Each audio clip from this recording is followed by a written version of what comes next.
Hello,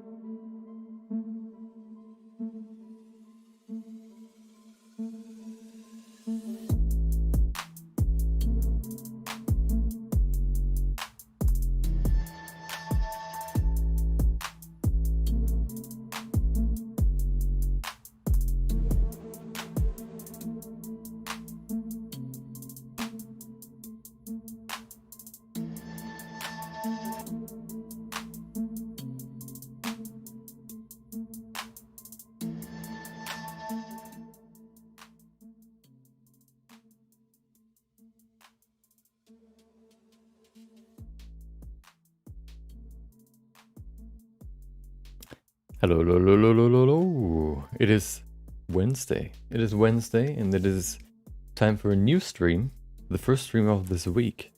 Yeah. So over the last week plus the last 2 days, so Monday and Tuesday, I decided to spend a little bit. I felt that I was kind of behind when it comes to what I was doing on stream and what I was doing for videos.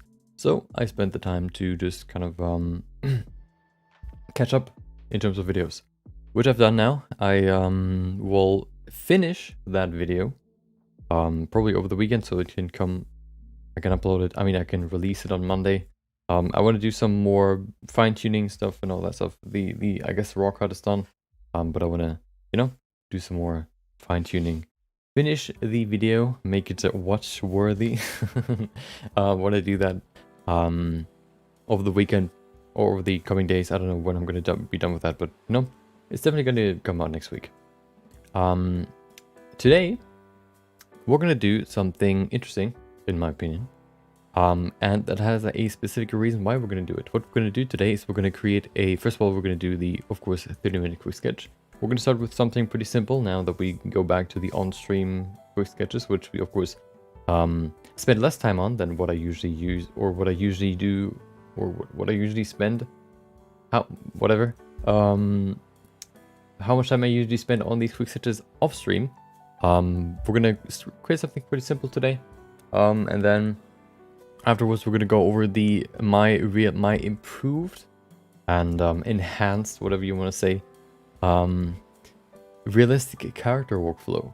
So there's a very specific reason why I want to go over that, which we're going to talk about. And yeah, we're going to go over that. We're going to actually try it today. We're going to actually see how far we can go through the entire workflow. I'll try to, if I can't show all of it like by doing it, I will at least talk about it, so that everything is clear for next week, because next week is gonna be interesting. So yeah, if you only want to see one of these topics, maybe the quick sketch, maybe the realistic character workflow, you should see timestamps in the description. I haven't added them yet for the last week where I've streamed.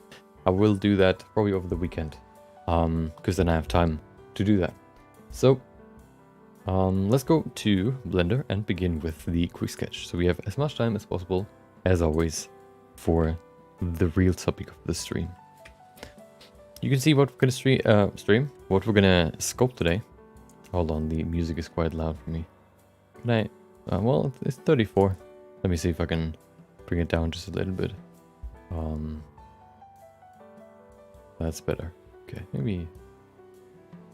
Yeah, that's good. Okay, so we're gonna sculpt a good old velociraptor, not velociraptor. Velociraptor. That's what we're gonna sculpt today. I found this sketch. I think I like the aesthetics of velociraptors, like the head shape, and it's not like the Tyrannosaurus Rex. It's more agile, I guess you could say. That's why I like it. And that's what we're gonna sculpt today. It's quite simple, not many small detailed or horns or whatever. It's it's just, I guess, like in more intricate shape. Nothing crazy. So that's what we're gonna do today. Yeah, and then we can go to the topic. I have my pen ready. I have my sculpting tools ready. My tablet, of course. Where's my timer? There it is. Hold on, there you go. Okay. Let's begin with the quick sketch in 3, 2, 1, go. There you go. Okay, So, as always, we're starting with the basics. So, yeah, now after a long time, 1 week of not streaming, it's, you know, what I've done for the quick sketches over the last week is basically really focus on characters, because that's, you know, what I have the most fun of. That's where I have the most fun, or what I have the most fun sculpting. So I kind of wanted to, you know, if I have the time, or if I can spend a little bit more time on it, I wanted to do that. You know, I wanted to focus on that a little bit. But of course, usually these quick sketches took roughly like an hour. Of course, we want to stick to roughly 30 minutes for these on-stream quick sketches, so I can't really go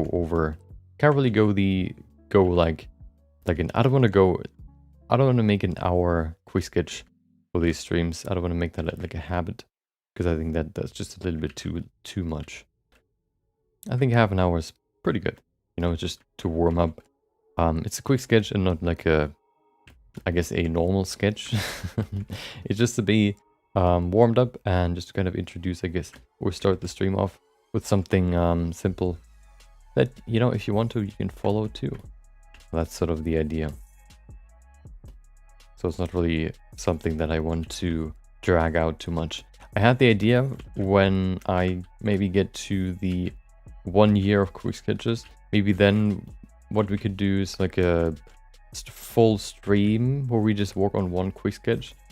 But then, you know, you could say, well, it's not a quick sketch anymore. But I think if we do that for one, you know, it is my quick sketch, I guess, whatever. Those are my quick sketches, so you can't decide how I will structure them. So yeah, maybe we'll do that. I think that could be quite fun. And then we can definitely create a character. Maybe even a realistic character.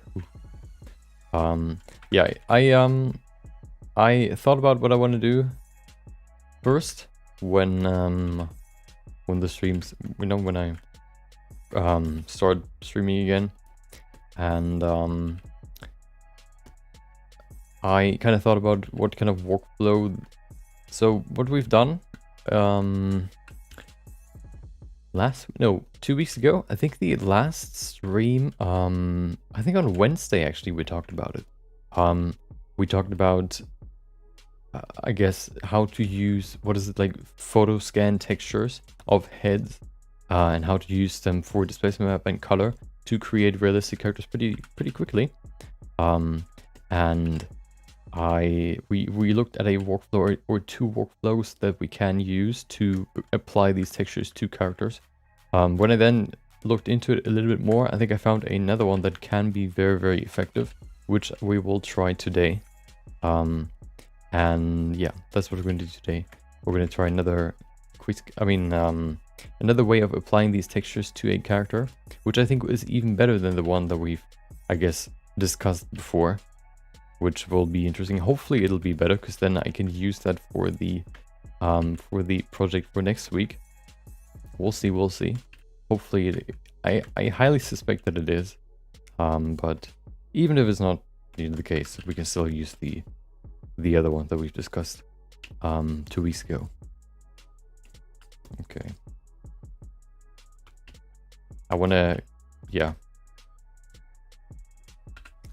After finishing the figurine, I kind of feel like I sort of finished this milestone for whatever reason.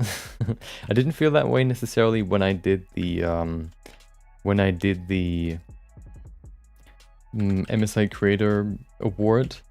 That also took a long time. It was more, I felt more that way when I finished the Reap figurine for some reason. They roughly took the same amount of time, but maybe just because I have like so many ideas what I want to do and like plans, that it kind of feels like this new, always sounds kind of weird, but like this new chapter. Yeah, so I'm actually pretty excited for next week, especially because that is sort of the testing phase, I guess you could say, for maybe future projects too.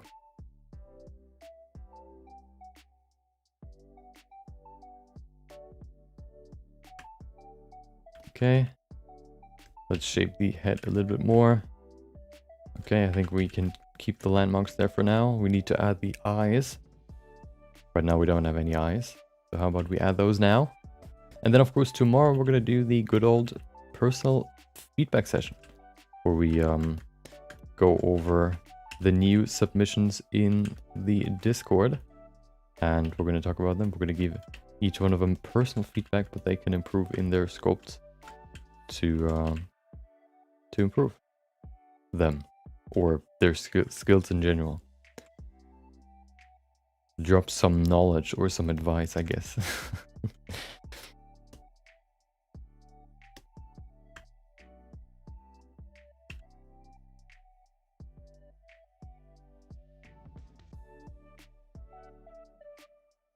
So it seems like that the lower jaw is actually wider in the back than the back jaw. I mean the upper jaw. Or, yeah. So we're going to need to pull that back. It's always interesting to do other stuff than, I guess, characters. Well, like human characters. Because then you kind of can, while doing these quizzes, sort of study the anatomy there too. Which, I don't do that often. Like animal, you know, studying like animal anatomy, for example. I don't do that often. Probably like not really at all. So at least doing it for these quick sketches is quite enjoyable because it's, you know, something new to do.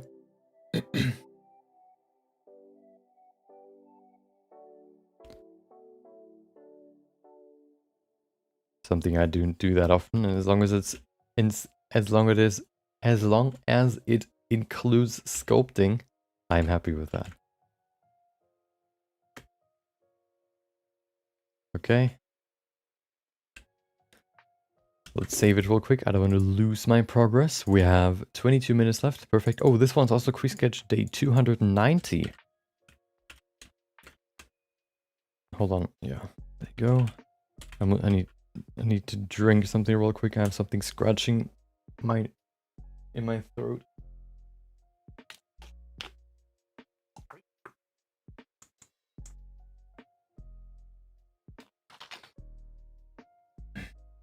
Okay.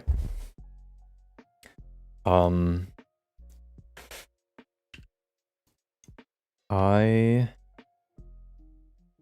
forgot what I wanted to say, but yeah. So it's always fun doing something new, I guess you could say. Whether that is sculpting animals or, you know, basically just learning anatomy of new things that you can then sort of implement in other projects too.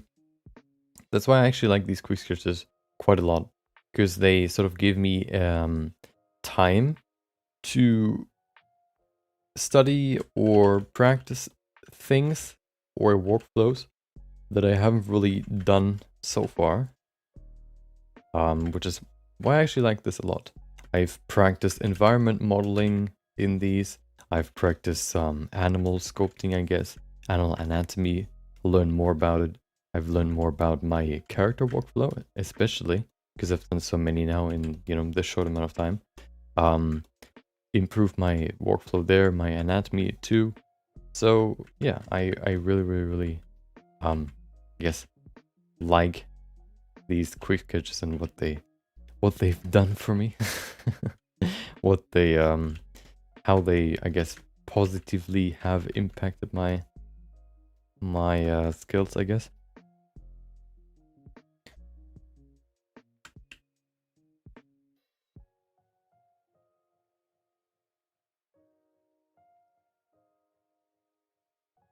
Okay, let's add the eye just real quick, just like a small dot here, so we can actually see where it is, and then we can fine tune it.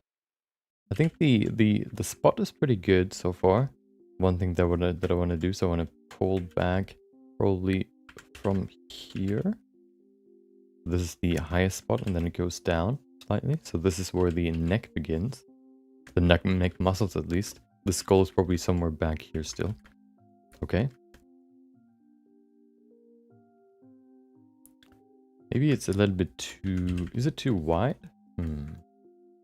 it looks kind of like triangular looking at the reference. So I'm going to push this in a little bit, or more like a trapezius, I guess you could say. If you look at it from here, you can see the trapezius. This is wider than up here. That's what I'm kind of seeing here too. Of course, you can always add some more medium size details, I guess you could say, like the bumps here on this eyebrow, I guess. I don't think they can raise or lower them, but they look like eyebrows, so I'm gonna call them that. There you go.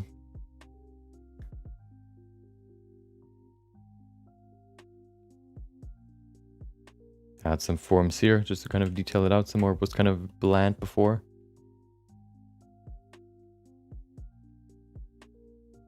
Okay.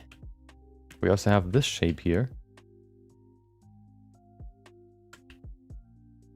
I've oftentimes seen in these, I guess, animal skulls, or especially dinosaur skulls, these weird sort of holes or flat planes on the side of the nose, I guess. I never really... I wonder what they are for. Maybe for, I don't know, smelling stuff, maybe. I don't know. Good afternoon. What do you think is the best way to learn anatomy? My sculpt always looks like aliens. First of all, welcome. Tired. Hope you are, in fact, not tired today. Hope you feel well. The best way to learn anatomy, I guess. So the way that I've learned so far is through either practice, just by doing, or by basically. So what helped me a lot, for example, for characters, is just, you know, doing actually likeness sculpts. I didn't really well, of course, the goal of achieving likeness is always there, but what I was more focused on, or what actually happened while doing that, is that I've kind of observed more specifically each individual face and what makes them different, and also why they look different. For example, like why does the nose look different? Okay, and then I looked up, well, what is the nose made out of? And then you can see all the different pieces, the anatomy. And this way I kind of learned more about the anatomy of, for example, you know, humans, or the face and specifically. What you can also do is you can, of course, what helped me a lot recently is the videos about specific, like about anatomy of specific body parts, whether that is like the arm, the forearm, the face, the head, sometimes even the medical, I guess, videos that are more catered, I guess, to medical students can help a lot, because they go more in detail. They not only explain like where they are, where they connect to, they also, like muscles, for example, where they connect to, which bones they connect, or where they attach. They also explain like what it does, how it kind of contributes to the overall, I guess, chain of movement in the body part. And then, yeah, I guess, you know, just by doing more and more and more, and first of all, by doing more and more and more, and then looking up like more and more, I guess, whether that is images, or by, you know, studying references or watching videos about the anatomy, maybe even like mistakes and how to avoid them, by other artists. I think this way you can learn the best about anatomy and mistakes. There's one more that I actually forgot, which is of course what we're going to do tomorrow. So if you want to, you know, get some feedback on your current alien, you can also post your your piece in the Discord, and then we're gonna give, or I'm gonna give you, maybe somebody else will too, give you personal feedback on what you can improve. We usually do that like twice a month, so every second week. We go over the newly submitted pieces in the Discord, and then we're gonna give each one of them personal feedback, so what they can improve, where maybe there are things that maybe lag, or, you know, things you can consider, you can change. Sometimes if you have enough time, we even I even go into Photoshop or Blender. If you, for example, provide a like a file that we can open, like a blend file, we maybe even change the model in there, and then I give you the change model afterwards, or I guess provide a download link, stuff like that.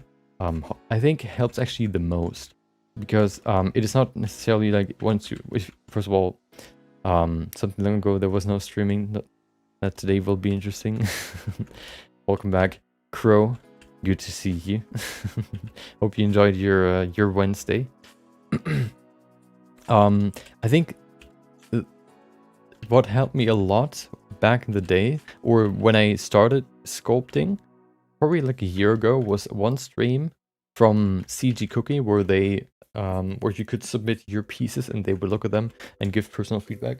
That's sort of what actually gave me new ideas or new things to look at and to improve in my sculpt. So I submitted one of my sculpts, and then they talked about, hey, you can improve this, you can improve that, and then I kind of kept that in mind and always thought about that when I created new projects. This way you don't necessarily need feedback from others. Actually, you can also do that yourself. Like just looking at your sculpt maybe like a day later or 2 days later, comparing it maybe to real life reference, for example, and then seeing, oh, I want to improve this next time, I want to improve this next time. Seeing what looks different compared to the real life reference, and then focusing on that, like maybe 1 or 2 things when you do another character. This way you can, in my opinion, very effectively and pretty simply actually, yeah, improve your scopes. Of course, it always takes some time to really, you know, see improvements necessarily. So for example, I already, you know, there's, I think, especially for characters, like a certain time while you're learning where your sculpts just might look like weird. But the more you do and you don't get frustrated, the better they get. You know, every sculpt is a step to the perfect or almost perfect sculpt. There's no perfect sculpt. And you know, the more you do, the better you get. So if you want to join the Discord and you haven't yet, !Discord will give you the link. I myself, I'm now rendering my work on the lesson, create a realistic Batmobile. Oh, okay. First lesson I did in tutorials. Sounds pretty cool. A Batmobile, so with some I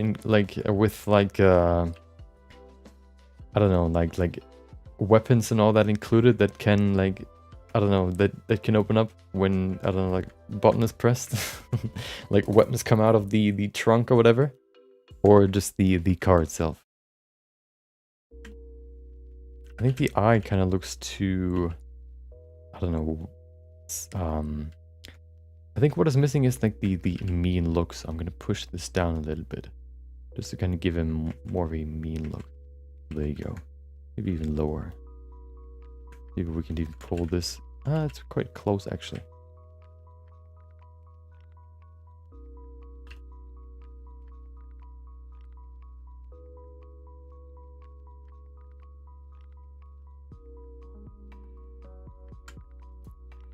So in my experience so far, talking about aliens, I always talked about the I guess you could say handsome Squidward face. That's what I called it, where basically your character sculpt somewhere in the middle between refined and the beginning, I guess, sphere.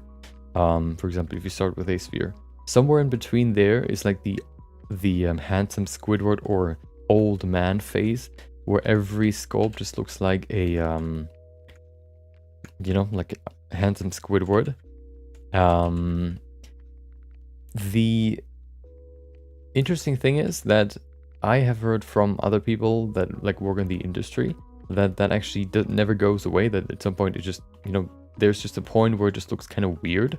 I don't know if that's if that's just if I just don't realize it anymore, but or I kind of think of it right now. I don't really have that face anymore. Maybe also because I kind of know the workflow and I kind of know that I'm gonna get to a point where it looks at least okay. So, but what I can say is that especially probably at least all the way up to summer, maybe this year, maybe even Yeah, probably summer. I still had that phase very specifically, like, oh, is this actually going to look good in the end? I especially have that when I do likeness sculpting. I think there I still feel that, like, sort of, oh, is it actually going to look like the person that I want to sculpt or not? I still have it there, but it's not, it's lesser, I guess, in, I guess, oh, like original characters.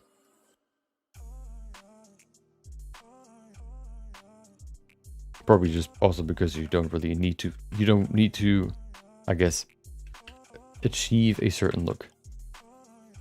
Or maybe because I'm just kind of more comfortable now with how I create stuff. So there's one thing that I want to try for this. This will be interesting. I don't think this is going to work. So I wanted to kind of create this look where he kind of turns around. I don't think I can do that. Let's see. Tutorial only about the car with a shield, but I will later add an energy shield. Oh, animated. The windshield I animated. Oh. Welcome back, Hustler. Hope you enjoyed your Wednesday and your week so far. Maybe it's no work day. Maybe it's not. Either way, I hope you enjoyed your day. We have 8 minutes, perfect. Let's add some teeth now. Actually, let's add them later because I want to make them random too, like we have it in the sketch. So I'm going to go to that later. Okay, let's see if we can rotate the head.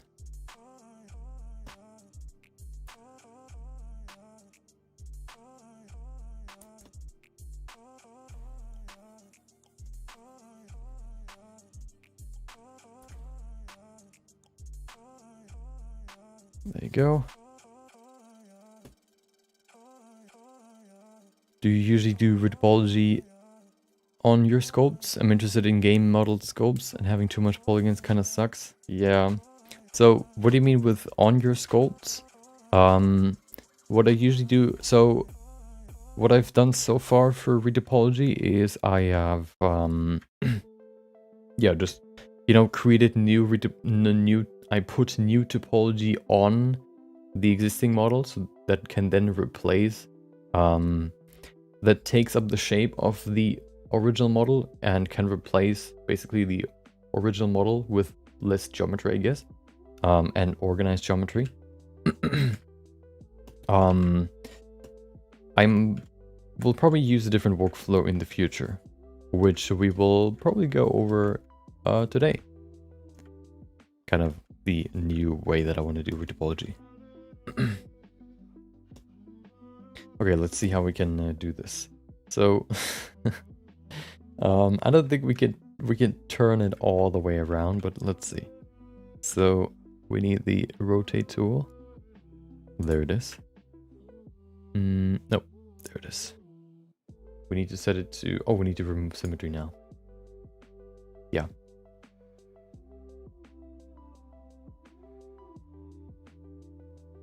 Okay. I have an idea.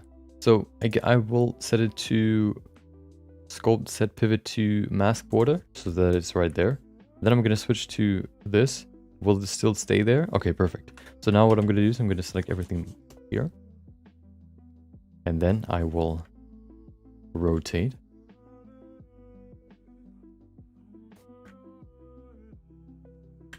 Okay, rotate. There it is. Oh, wrong direction. There it is. Okay. Then I'm going to remove. This looks horrible. Hold on. Can we smooth it even more? Please? Okay, perfect. Needs more smoothing. Okay. Let's do it again. Maybe we can't use it. We can be that extreme in the beginning. There you go. Then I'm going to remove some of that mask here. There you go. It will probably look kind of wobbly, but that's okay. As long as it looks more dynamic. There you go. Wait, did it change position? No, it didn't. Okay.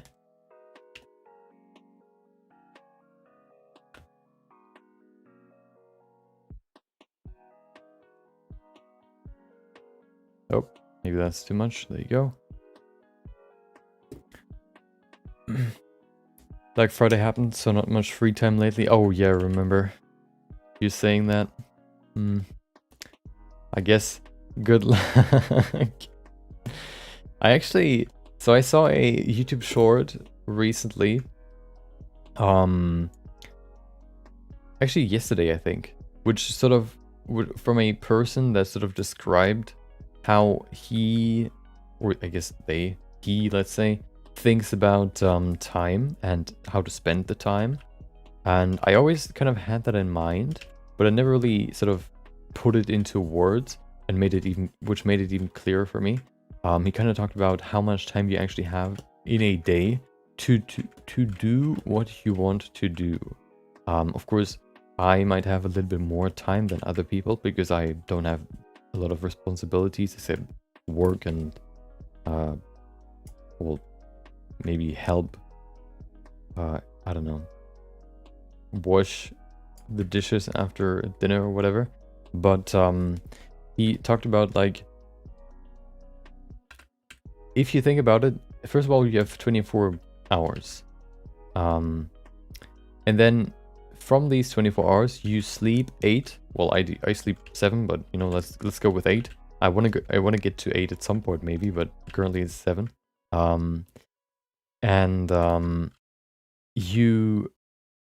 So you sleep 8, which would be 24 and 16. From these 16, you work 8 hours, which would be 8 hours left. In these 8 hours that you have left after work and sleeping, you eat. For me, that would be twice. For some, that would be 3 times a day, which would be, let's say, an hour per meal. Let's go with 3, or let's go for me with 2, which would mean 6 minus 2. No, did I say 6? 8, right? Yeah, 8. 8 minus 2 is 6. And of course you always have to kind of, I guess, factor in like other stuff like, oh, I don't know, going to the restroom, whatever. That will take a little bit more time too from your time in a day. So effectively, to really do whatever you want to do, you really only have like 6 to 4 or 4 to 6 hours per day. And spending even an hour on social media or like Instagram or whatever, looking at images, doesn't seem that worth to me. And he said the same. And it was actually pretty interesting to kind of, I thought about doing that. I always thought about that in my head before, but I never really did the sort of exercise of like, I guess, calculating it. But it made it a whole lot clearer. 1 minute, okay. Like everything, I started with a donut and already made my first robot with a car with 10 times came out, but I did it. Nice. Yeah. Oh, yeah. I think I'm one of the few people that didn't start with a donut. Yeah, you know. But I heard a lot of people start with that because it's a good tutorial. There's a reason why it's so popular. Welcome back, Space Cookie. Hope you enjoyed your Wednesday. Hope you enjoyed your week so far. There you go.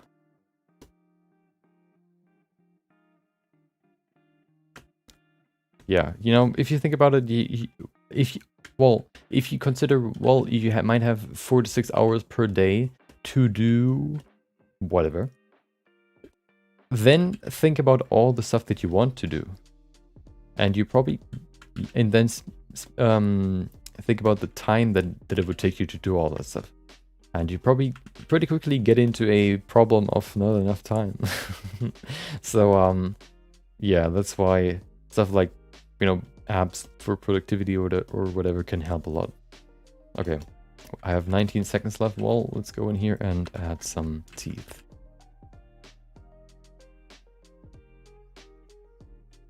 Wait. There you go. I actually almost had to cancel today's stream. My mom, for some reason, decided she wanted to repaint the entry hallway. That sounds kind of weird. Like the entry to our, I guess, apartment. And my dad is always like, okay, well, you have a new plan? What, you know, like, oh, you want to do something like whatever, like painting a room or renovating or whatever. Let's do it now. Let's do it now, you know? Why wait so long? Let's do it now. And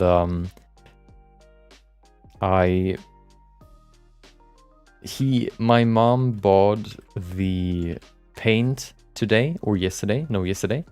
And I asked like, hey, when do you know, I just kind of know if I can stream today. Hey, when do you want to paint the corridor? He said like, well, we can do like, why not today? And I was like, oh no.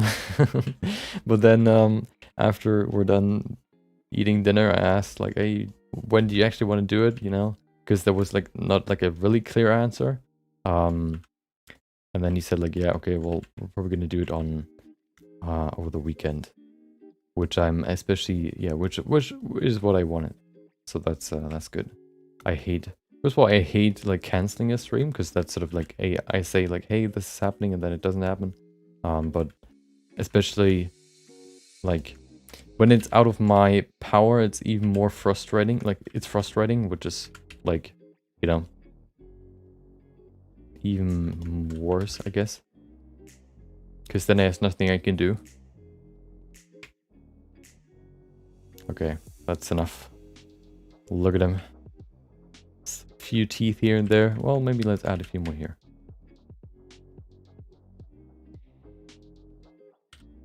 So, okay, hold on. Okay.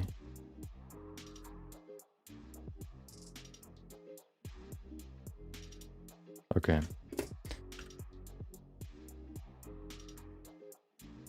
From Brexit land. There's rather not in a Ponchica and in the provision of materials for training the program itself. It's very extensive.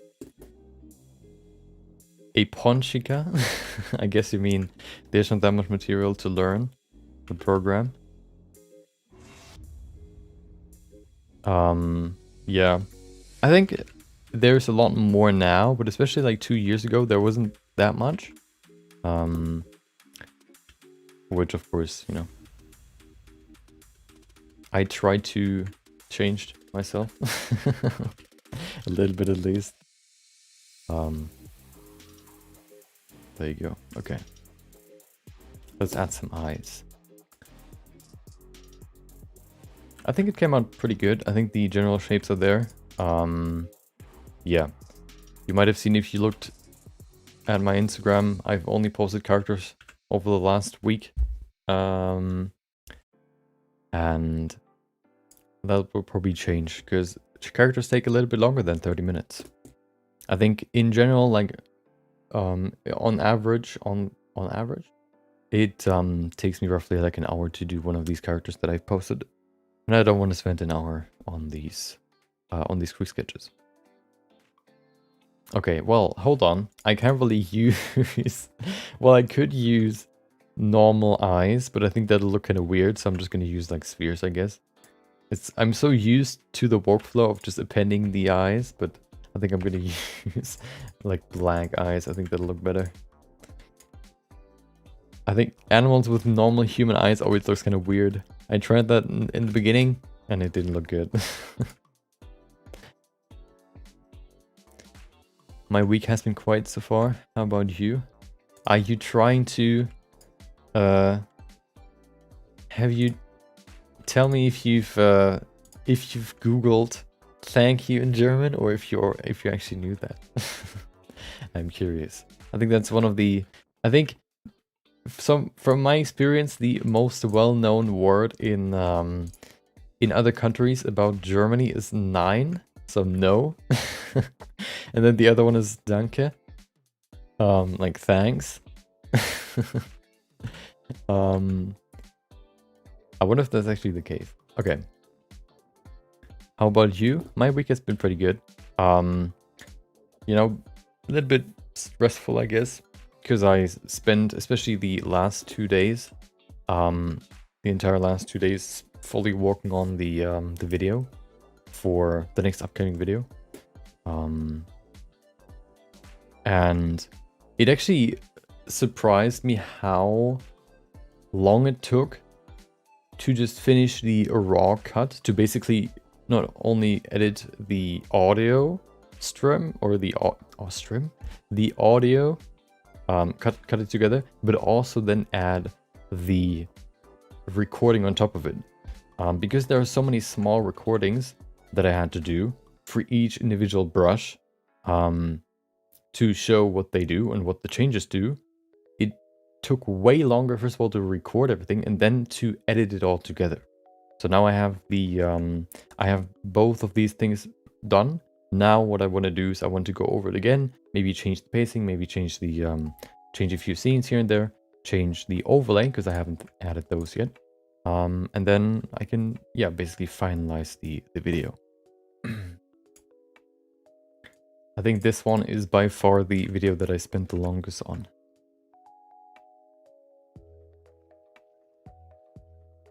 But I think it's also one of the most valuable ones that I've done so far. Not only, you know, if it's not valuable for anybody else, then it at least is valuable for me, and that's all. You know, I always say if you post something, or if you fear posting something on social media, for example, think about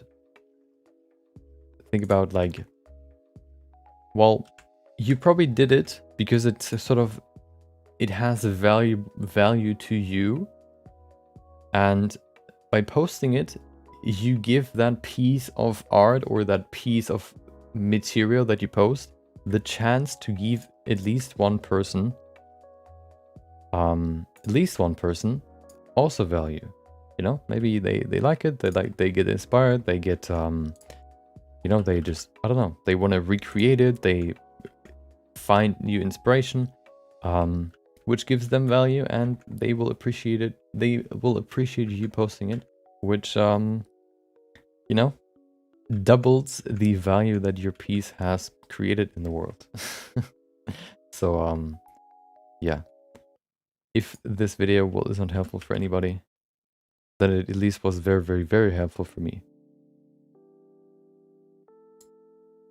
But because it was very, very valuable for me, I think it will also be very, very, very valuable for you, for example, for you. If you do sculpting, of course. If you model Batmobiles, if you model Batmobiles, then maybe not. I meant a donut. Translator fun. Oh, yeah.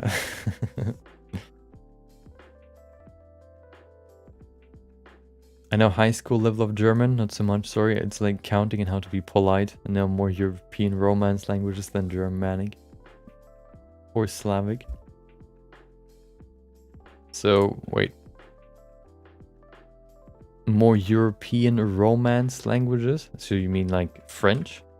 Or what does European Romance languages include? I guess Spanish, maybe. I think Spanish is quite popular in Europe. Okay, let's go in here. Look at him, isn't he beautiful? Let's add some lights.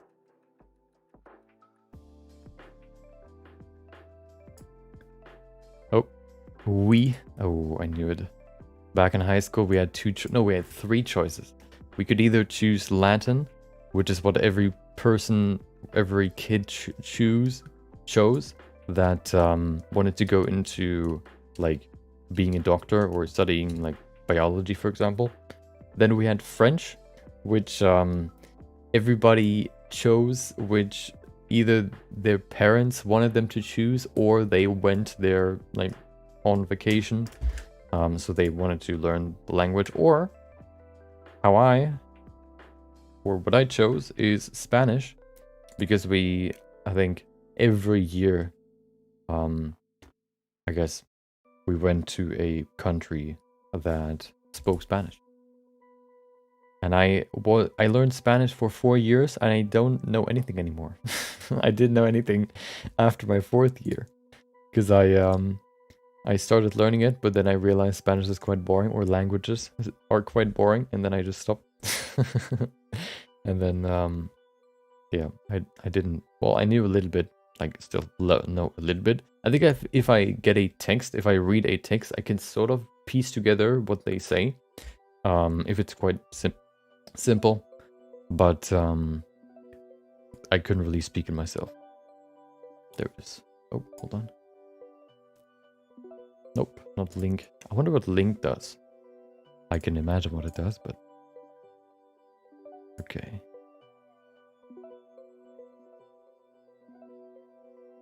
There it is. Aha, look at him. Oh, that actually looks pretty good. I like that. I like the lighting. It's maybe a little bit too bright though. We'll see. English, Spanish, French, a little bit of Italian and Portuguese. Currently learning Romanian. Are you saying you're somewhat of an language connoisseur? Language expert? Is that what you like to do?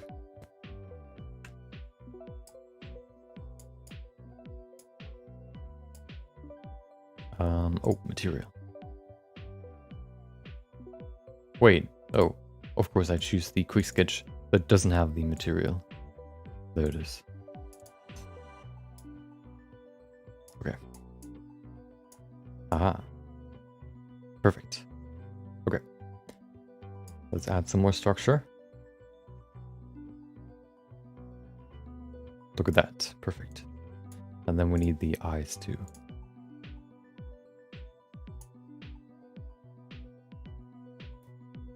Okay, let me change one more thing for the eyes. They look kind of so the thing we talked about it before when we've done animal sculpts. The eye is for predators is tilted forward so they can look forward, and the eyes for, I guess, prey is pointing outwards. So they can have a 360-degree vision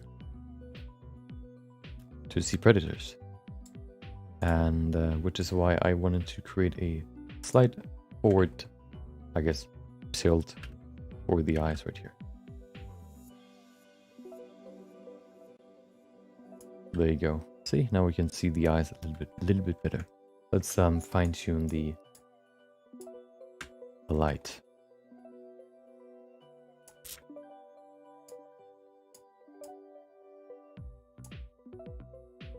Oh, look at that. Menacing.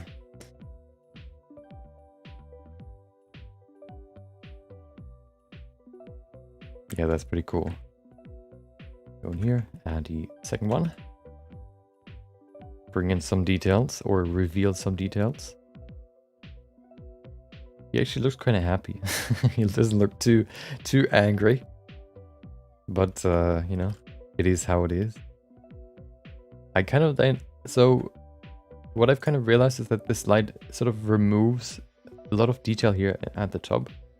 But I don't really know what I could do to mitigate that. I could place it somewhere over here, but then I don't have that much like contrast on this side. So I'm kind of in between like a... I don't really know what I could do to minimize that effect. I guess we could do like this. I think that looks pretty cool. Then we need, should we do another one? Oh, that's for the color. Oh, that's pretty cool. Which colors did I use the last few days?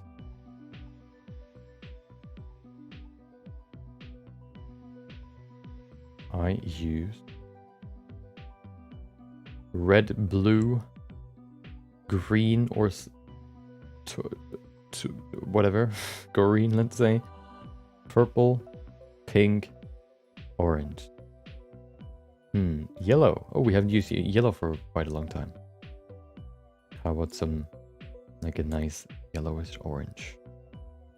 That's nice. Perfect. Set it to 2. Okay.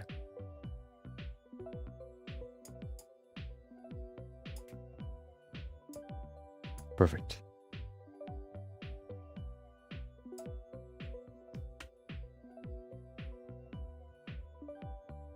Yeah, that's cool. Perfect. I don't know if I'm any kind of expert. I just like to learn about other cultures and their languages. So that means researching the language history and all that good stuff. Oh, okay. Sounds interesting.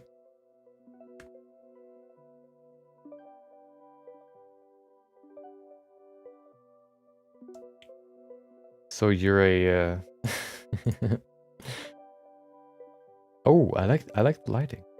I think I want to keep it exactly like this. We don't need more. There you go. That's perfect. Okay.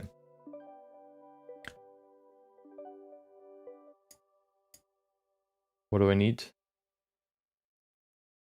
Oh, yeah, there you go. Need to get back into the workflow. Although I haven't really... Oh, there's one more thing. The focus. Okay, perfect.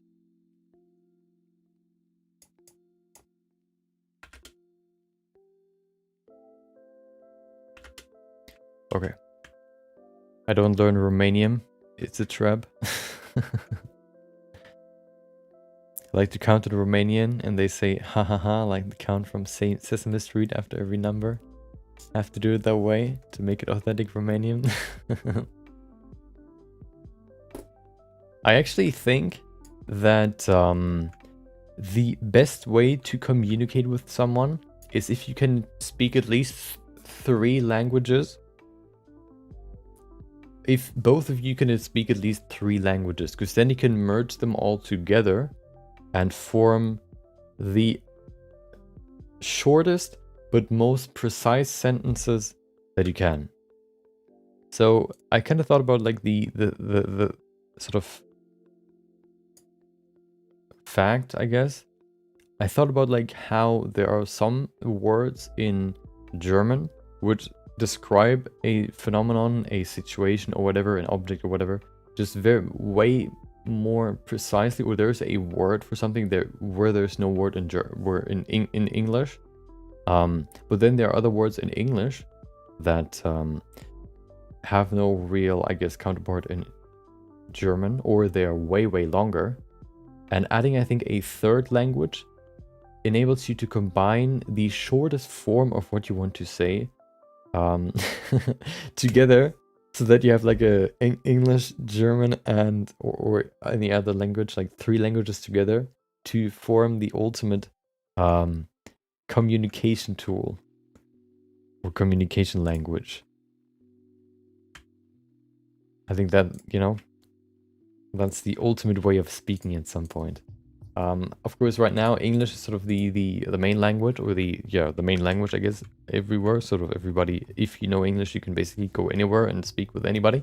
But there's still some things that I think are too simple. For example, you can't really express a lot, or you can't express everything exactly how you want to. Let me go a little bit closer, actually.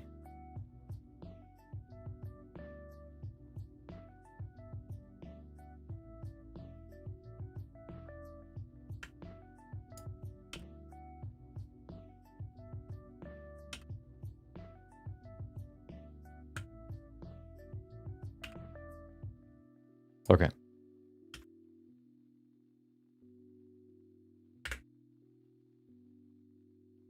Uno Romani.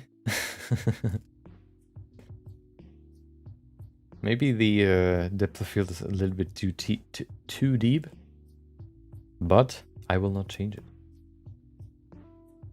Because this is a quick sketch. It's supposed to be quick, not precise, I guess. So there's one thing that kind of that's kind of weird. I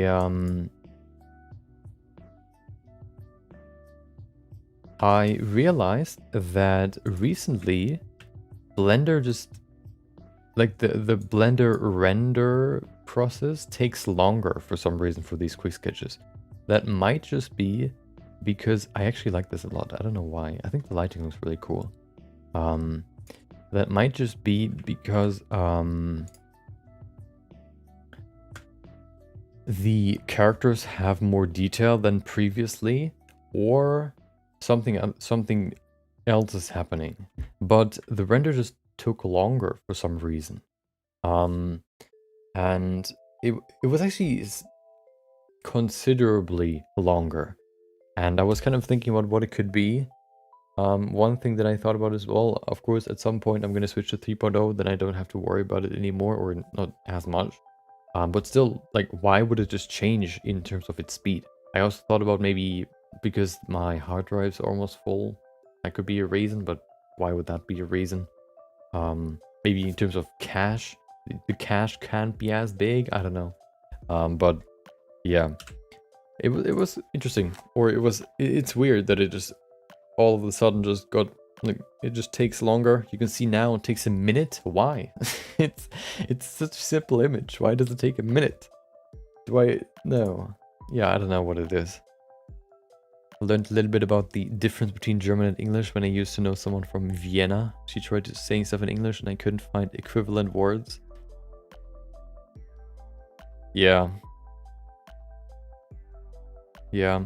Yeah, there are some very, very specific words in one language. There are some very specific words in another language. And combining them all together would probably be the optimal language. There are some words where you need a sentence to just... In English, you need to describe it. And in German, there's just one word for it. Like, what's the word again? Schadenfreude. Like, everybody says the German word because there's no better word in English, for example. We have some Vietnamese works and some from India working in our town. We communicate with them via hand signs or Google Translate. If there's a Wi-Fi connection, there's no need to know more languages. Yeah, that's also true. I'm fluent in sign language too. See? Oh, sorry. See? You're a language expert. Or at least you know way more than I do. So I do find myself being quite expressive with my hands when I speak to someone in a foreign language. My dad always complained about Polish workers working, I guess, alongside him. Not with him, like he worked on the, like, he's an electrician, I guess you could say. He installed all the, electric stuff in like a new house. And then there were like other Polish workers that did more like the drywalls and all the other stuff. He always complained that they were like, they did like such a horrible job. They didn't care about safety and all that stuff. So he always complained like, hey dude, these guys just, always complaining about their attitude and all that stuff. Like he would always say like, hey, do this instead of that, you could hurt yourself or whatever. They would always say yeah, and then just do the same thing again. He would always say, well, the only person that in that group that can speak German in Germany is the boss who hired them. So he would either have to talk to them, or he couldn't communicate with them. And then I always say like, well, you could also just use Google Translate, You just type something in there and then you can just, let it speak for you or just let them read it, I think he just never thinks of it in the moment. He maybe just also doesn't care.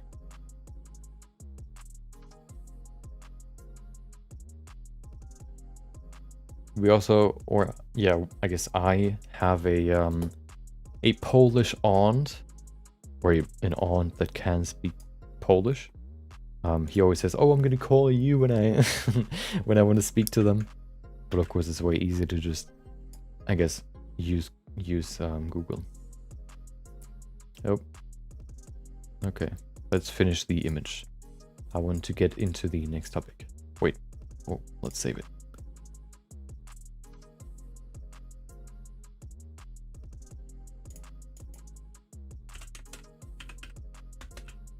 We sketched day 290. Oh, not 2,910, 290.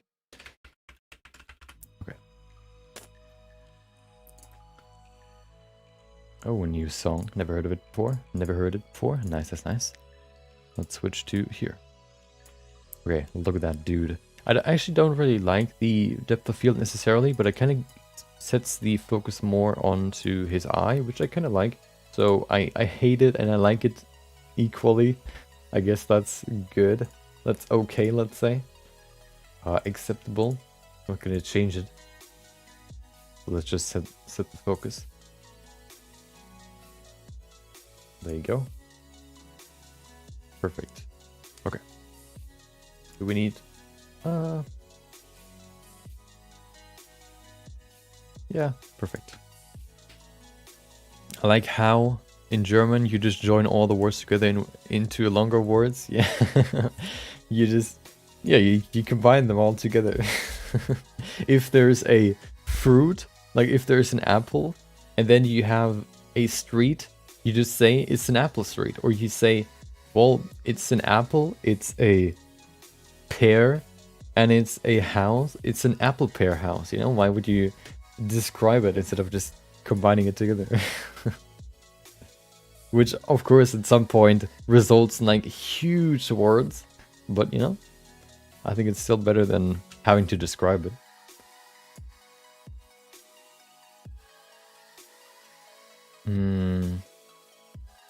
Which is actually weird, like in a way, because everybody says Schadenfreude, but nobody just translates that to their own language. I don't think is that word in English dictionaries too. I'm actually quite curious if that's the case. Because if it's not the case, then why would you not just translate that to your own language? Maybe then other people wouldn't understand it, maybe.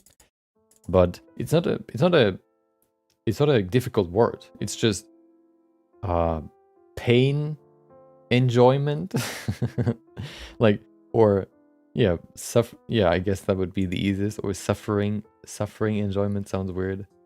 Suffer joy, like, see, that's even shorter, and it kind of, well, sort of describes the same thing. You know, words have no meaning except because we give it to them, they do. So you could say that it means that.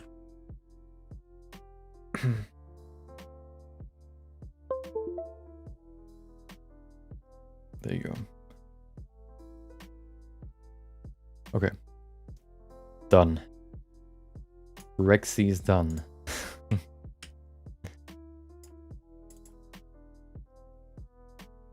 There you go.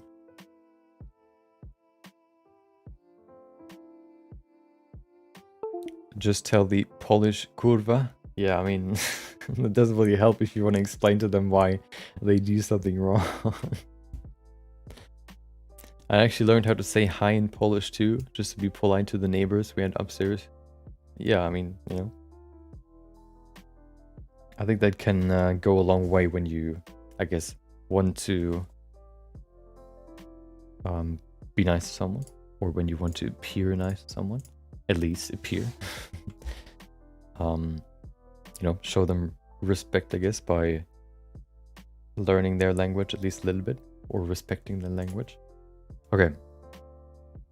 I say hi to a Polish, just tilt your chin upwards and say kurwa.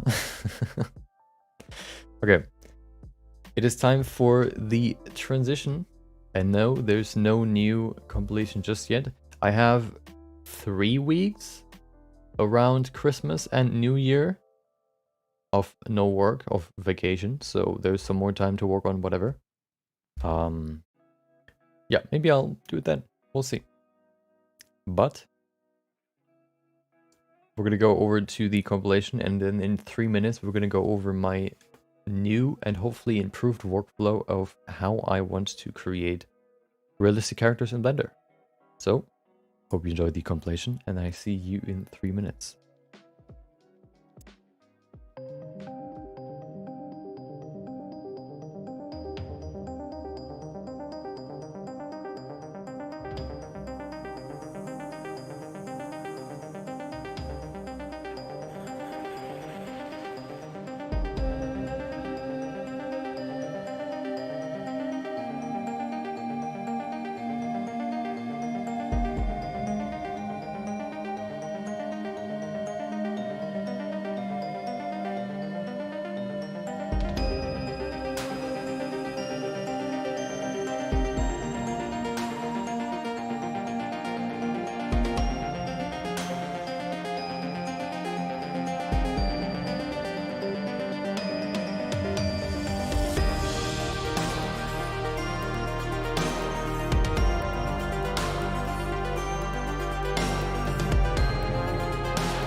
Here we are, back at it again. My neighbors didn't know any English, so I was trying to at least, and learning Italian was similar. Some neighbors moved in who didn't speak English at all, so I learned a little Italian. Sounds like a multicultural apartment complex. Or house. If you're into languages, that's probably pretty exciting. Or interesting, whatever. Okay. Let's open up a new file. So, today's topic is my workflow for realistic, my improved workflow and the tools that I use in that workflow to create realistic human or realistic characters, let's say.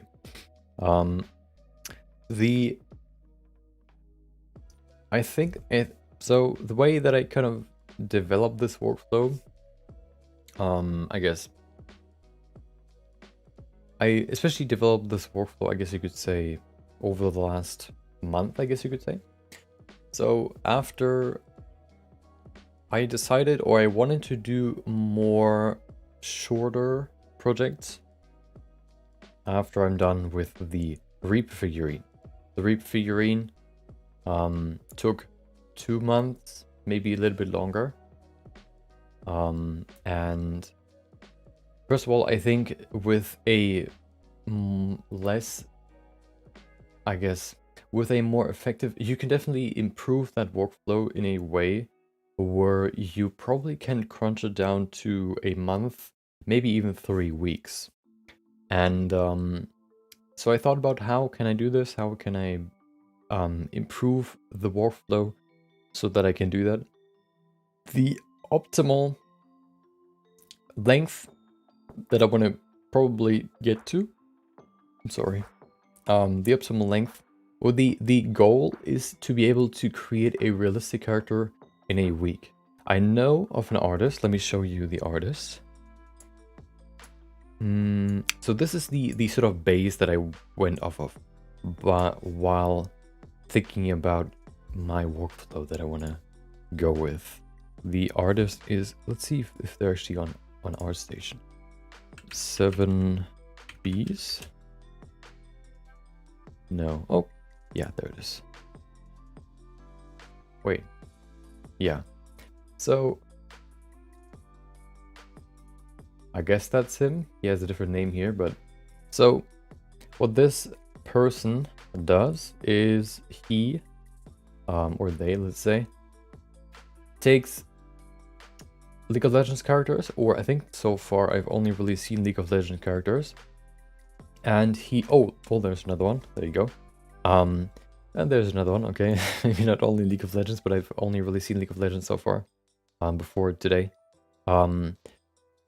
They basically turn these characters from games, from anime, from whatever, into realistic, I guess, into realistic versions or semi-realistic versions.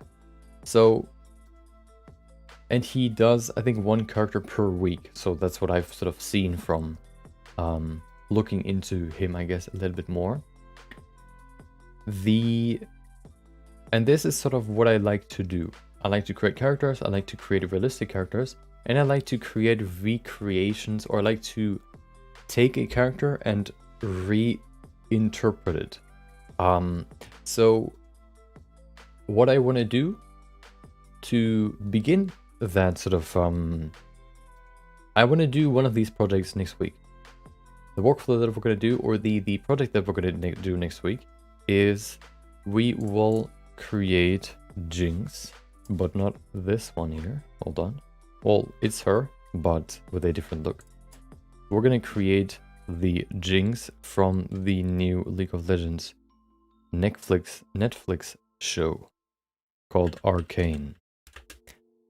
Arcane is a new Netflix, I guess, show, just like any other show, where they, tell a story, and they tell that story in the universe of League of Legends with all the characters that they have. Of course, they start with a few. They don't include all 100 or whatever characters.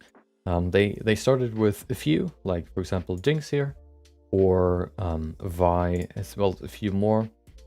Jace, I think too. I haven't watched it, so I can only, I know of it from reading and watching the trailers. So yeah, you already asked how lit is Arcane. I haven't watched it, but it looks very good, and people say that it's very, very good. I was actually tempted to watch it. Maybe I'll do it over the weekend at some point. But yeah, speaking of time management again, watching TV shows takes a long time, and time management is quite, I guess, difficult. So what we're gonna do is we will take the Jinx look. We will take this version of the Jinx from the animated series, and we're gonna turn this one into a realistic version, a realistic recreation, I guess. We're gonna recreate her in realistic. This is the project that we're gonna do next week. The goal will be to start on Monday and finish it on Friday. No, on Thursday. Maybe rendering on Friday and all that stuff. Maybe, well, the goal is to do it in 1 week. The whole project. The catch is, or the idea is, that we will not only create the character ourselves, but we will also let an AI do it. There's an AI where you can feed, maybe you've seen some videos about it, where people feed, let's see if I can find it. They feed in-game characters. Let's see, Dark Souls characters, realistic AI. So you can feed that AI there it is. You can feed them an image of a character, and this tool, which is just on the internet, you can upload any image, and then it gives you a realistic representation of that character. Of course, what he talks about is like it needs to have the normal human landmarks to create a human character. So this one doesn't work. He doesn't have a nose. He has like a weird mouth. We can't really see the eyes. But you can see this is basically what you can then end up with. It takes the original character and then it tries to find other characters where it goes through, I guess that's how it works. It goes through all the human images that it has in its database and tries to find the ones that match and then mesh all these features together into one image, which is how it creates this these characters. So the project next week will be to create Arcane Jinx Monday through Thursday, maybe Friday when it comes to that. And then we will compare our version to the version that the AI makes at the end. So we can see, do they match? Which one looks better? And then we can say, well, maybe the AI looks better than, what we've created. Well, we'll see. That's going to be the idea. Arcane is lit AF. Nice, nice, nice. Vi, Jinx, Caitlyn, Victor, Jace, and Echo. I've actually never seen Victor. Maybe. Is Victor the one with the red eye and the scar through his face? I have actually never seen Echo in any of the images. So, yeah. We're going to create the character from Monday through Thursday, optimally. And then including clothing and hair, of course. And then we're going to compare our version to the version from the AI. And yeah, that's going to be the project next week. So considering that it took me for the last character, for the detailed character, the Reaper, it took 2 months, and then the character that we've done afterwards. What character was that again? I think we created a character afterwards too, which took 2 weeks, I think. So far, all the characters that we've created, the Orc, for example, let me go through which ones I mean. quite a long time ago, we've created an orc, female orc. Hold on. So we've created Dream, an interpretation of what Dream might look like, looking at the references that we had here. So we had one image, like we have these images that he posted at some point, and then we had one image of his face, this one, where he was a child. So we, we went through sort of what changes in a child's face, how a child's face develops, and how it might look like then in the end when they're, I guess, grown up. And then we created our own version of what he might look like in the end, which then looked like, hold on, like this. Wait, this, there you go. So this was the sort of thing that we came up with. This took, I think, 2 weeks, maybe 1.5. And then the other one, the orc character, this one also took 1.5 to 2 weeks, especially because of the hair. The hair takes a long time. So considering that even the fast characters take at least 2 weeks, I thought about how we can speed up the process. And I think I found quite a lot of points of improvement. I found quite a few techniques that will improve, or quite a few things in the workflow that we can change to speed up the process and improve it a lot. So let's go through them today, and we will actually do that today. We're gonna go ahead and create, or at least go through the entire workflow today, so that we at least have a test subject already done, where we test whether or not the workflow works or not, so we can be sure that it will work, I guess, on next week. So Victor's working with the Jace, the one with the cane, and Echo appeared just in the, hold on, in the first 3 episodes so far, younger version. Let's see if I can find them in the images here. Hold on. Arcane show Echo. Oh, this one? Why does he have white hair? That doesn't make sense. Oh, wait. Oh, he actually does have white hair. Okay, well, I actually didn't remember that. Okay, yeah. No, I've actually never seen this image before. This is Jinx, right? At least that's what I would guess. So what I've seen from the trailers and the sort of, I guess, from the trailers and all the screenshots, is that it talks about how Jinx and Vi as sisters grew up, but then when they were younger, got split up, and then they both developed in a very different way, and at some point they meet again, but they see, oh, you're so different, but they have a certain similar incentive, so they work together and try to fix problems in each of their worlds, maybe. Watch the show. 6 episodes out so far, 40 minutes each. Hold on. 40 times 6 divided by 60. 4 hours. Maybe I can do that over the weekend. I would have to get Netflix first. Yeah. Maybe it helps when it comes to developing the character. But yeah. So in short, the idea, grabbing her, turning her into a realistic version like these ones. These ones are the inspiration. Like, oh, look at this. He looks way more realistic than the Draven lol splash art. Look at this. So this is him. Hold on. Okay, well, don't load then. Of course, Google not providing as always. Please. There it is. So that's him. You can see he's quite comic-like. So he makes a more realistic version. I have sort of changed my workflow, developed a better workflow, a faster workflow to do something like this for myself. And we're going to do that today. So I kind of thought about, hey, how could he do this in 1 week to create characters like this? One thing that I've noticed, first of all, is that he, at least, well, first of all, what I've noticed is that these characters, not all of them, But let's look at the nose. Let's look at...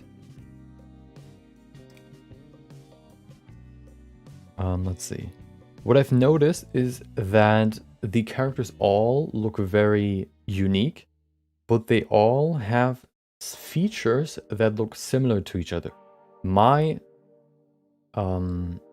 What I think he does, which I highly doubt that it's not the case, is that he uses base meshes for his characters. So he has different, for example, a female character base meshes, which he then uses to shape into different, characters. So for example, you can have, if you look at, for example, these three characters, just look at the nose. We have nostrils that sort of go up and then inwards, quite round. The nose is actually quite, quite pointy too. Looking at this one, also pointing upwards, like going upwards, and then in the middle, the nose is quite pointy. And we have the same here. The nostril go up. Down here, they go up, and then they go into the middle. And then we have quite a pointy nose. I kind of, for example, this one is different. You can see the eyes are sort of rotated downwards a little bit. You can see here this goes way deeper than, for example, on this one. Or let's see if we can see another front shot.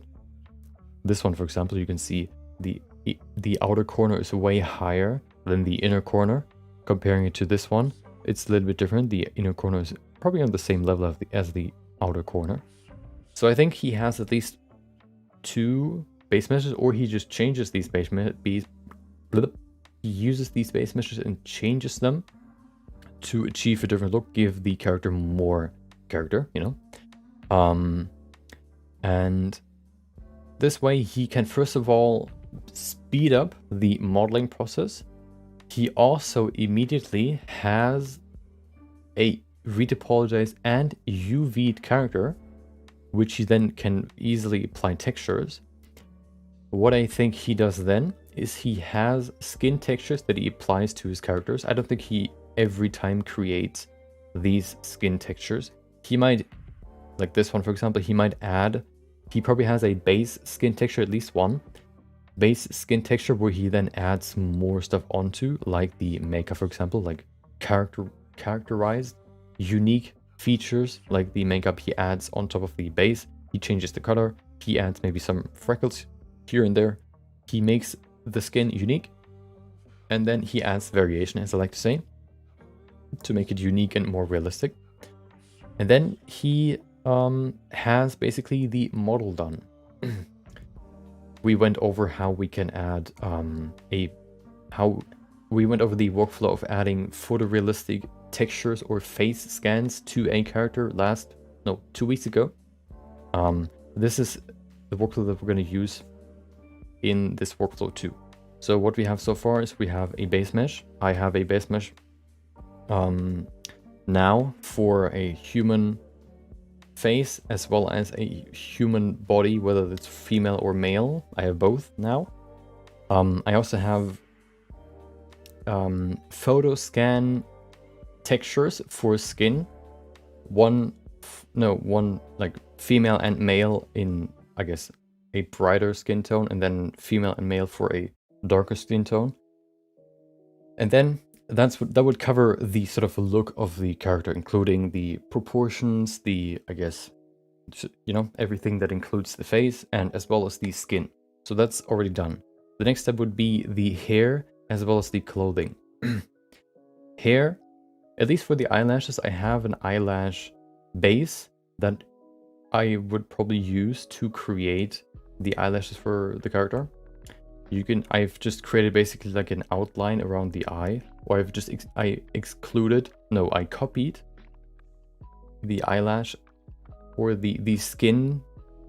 Wait, okay, let's reset. Let's reset. I've basically just created a base eyelash model that I can apply to any character, which we're probably going to use. And then for the eyebrows, I think eyebrows aren't that hard. We could maybe also create eyebrow, like an eyebrow base mesh, but I think eyebrows aren't that complex. I've seen a technique where you can actually create eyebrow base meshes. I haven't really seen how it works. Maybe I'll look into that at some point. And then we have the hair. So what I kind of notice sometimes is that the hair sort of looks kind of painterly.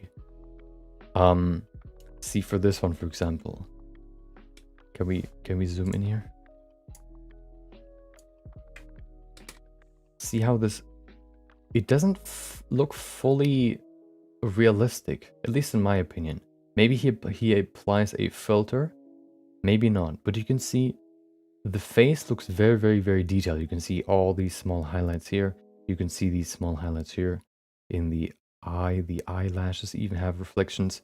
But then when you go to the hair, it looks a little bit flatter. You can't see every individual hair strand. You can't see every individual, yeah, they don't have like very, very, very complex reflections.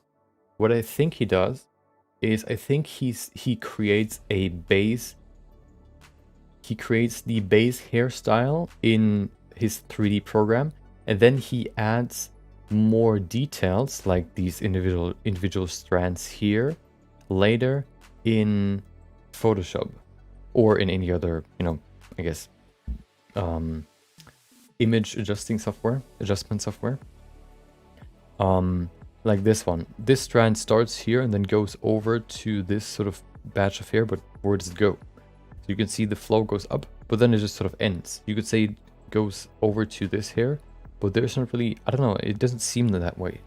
So I think he creates a layer of hair on top of the base 3D layer in Photoshop or whatever.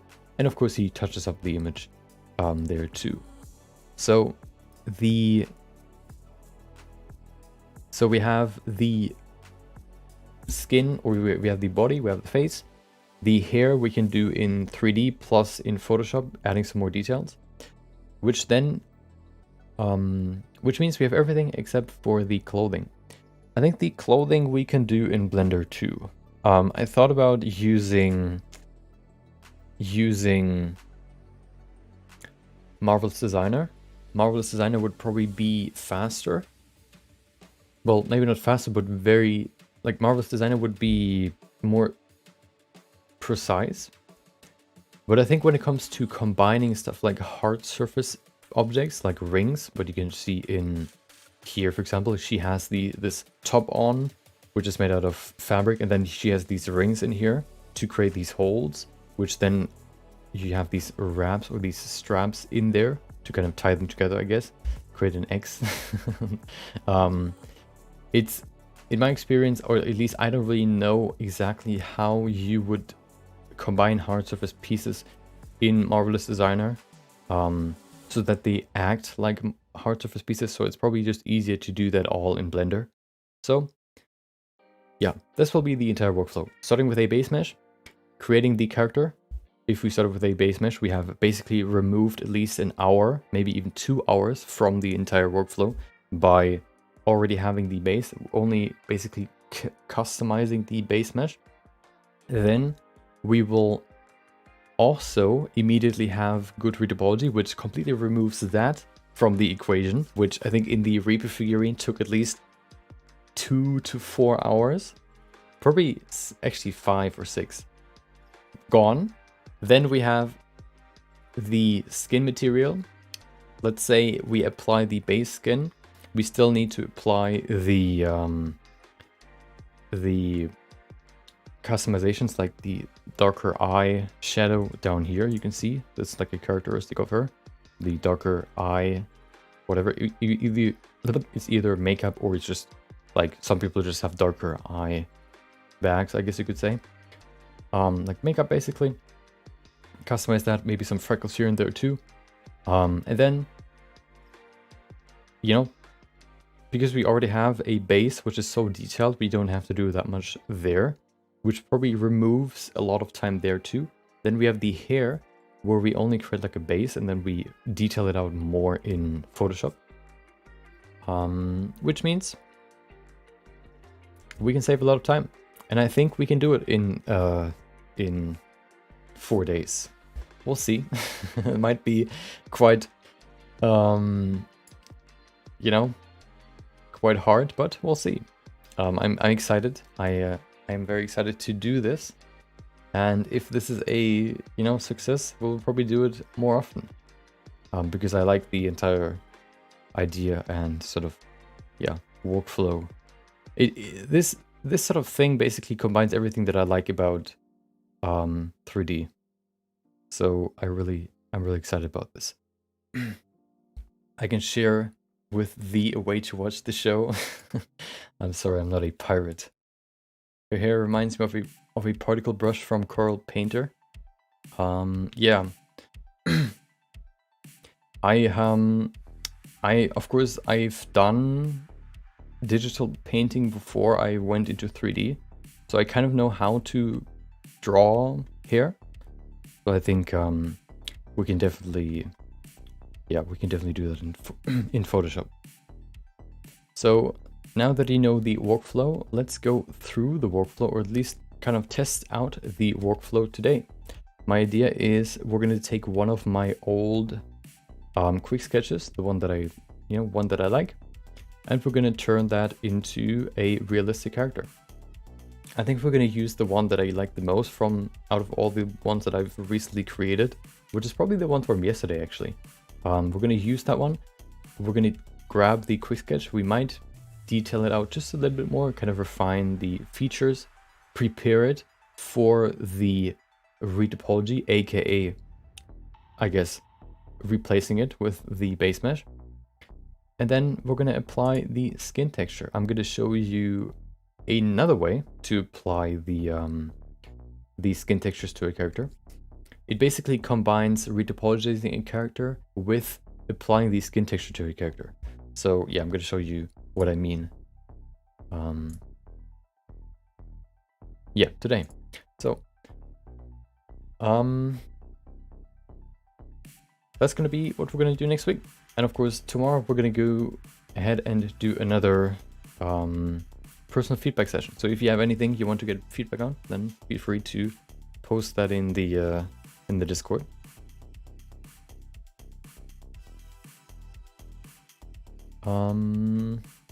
Yeah, without further ado, let's go ahead and go to...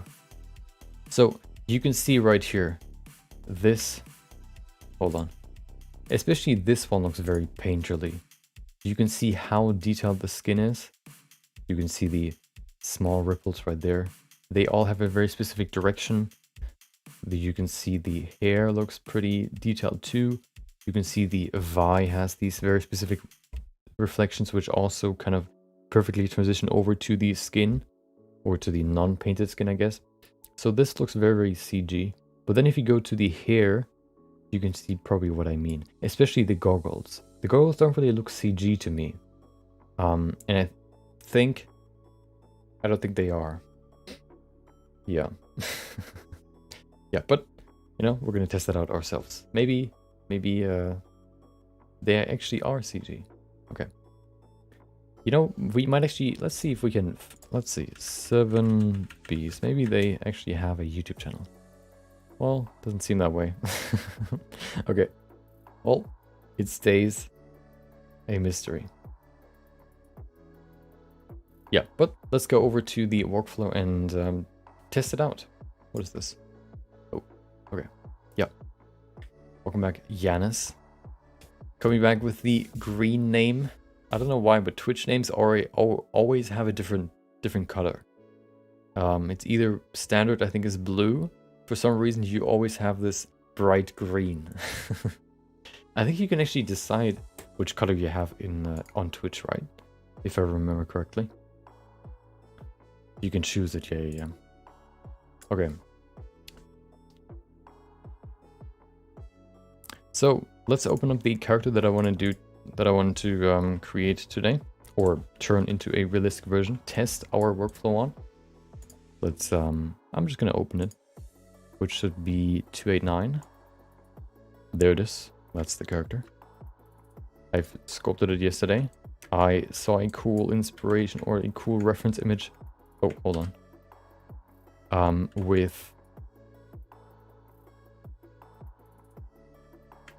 Which was bald, like a female bald character. And I kind of thought about what you would do to, so what I thought about is like, well, hair very much defines, it's a very strong indicator whether or not you have a female character or a male character.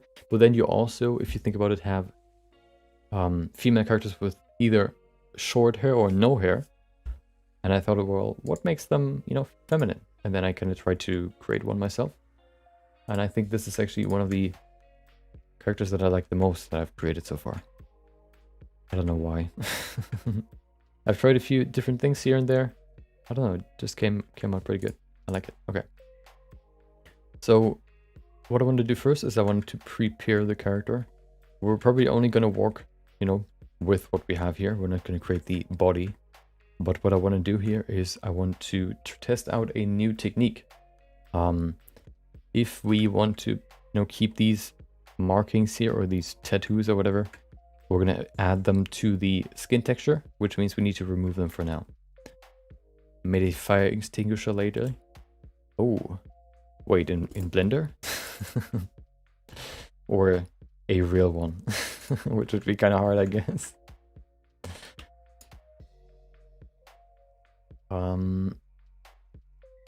Yeah, let's begin with that. So I'm going to remove all this first, and then we're going to apply the retopologized model. Oh, hold on. We need to begin with an older file. First of all, I'm going to create a project. Hold on. A new folder.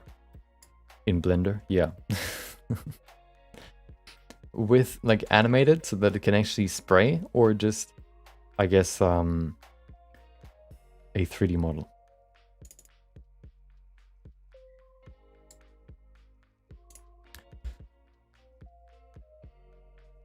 Okay, realistic character workflow test. Okay, perfect. So I actually need to use a different Blender version, because the plugin that I need is not compatible with this version.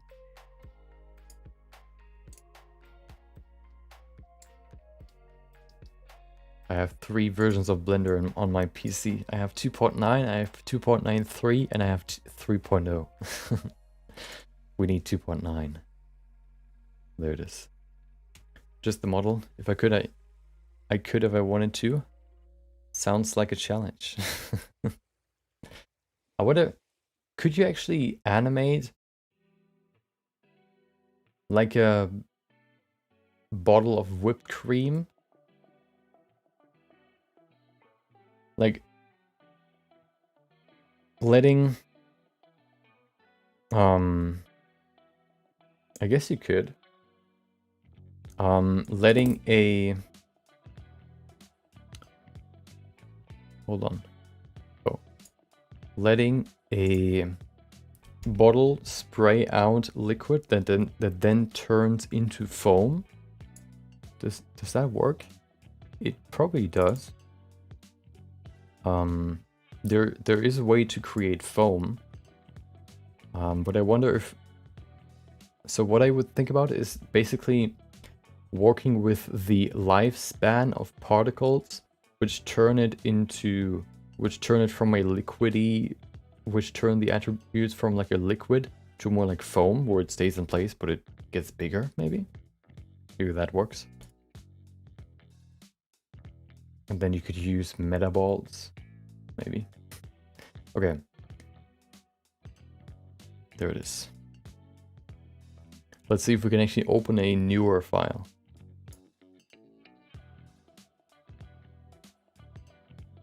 It actually works. Okay. What is that?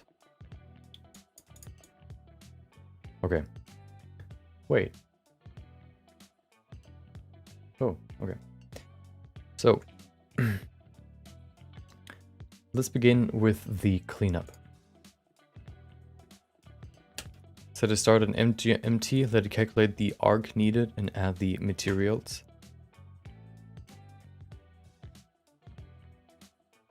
Yeah, but oh, geometry nodes. Yeah, probably. Yeah, that would, maybe that works too. I mean, geometry nodes sort of feel like the big brother or the like the next step to materials, you know, back in the day, or even a year ago, where there were no geometry nodes. Everybody in November used normal, I guess, materials to create models with displacement maps and all that. Vector displacement. And now they all use geometry nodes.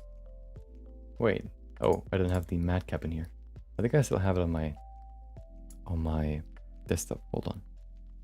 Where do I import matcaps again?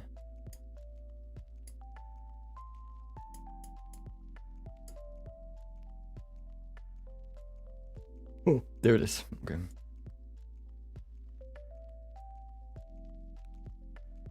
I guess this one.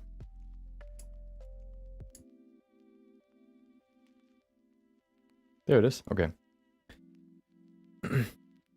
Yeah, geometry nodes are the better version of this vector displacement nodes in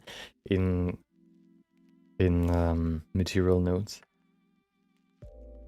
Okay, so first of all, what I'm gonna remove not only the I'm gonna first of all turn everything into the same level of geometry, and then I'm just gonna smooth all this out to remove it.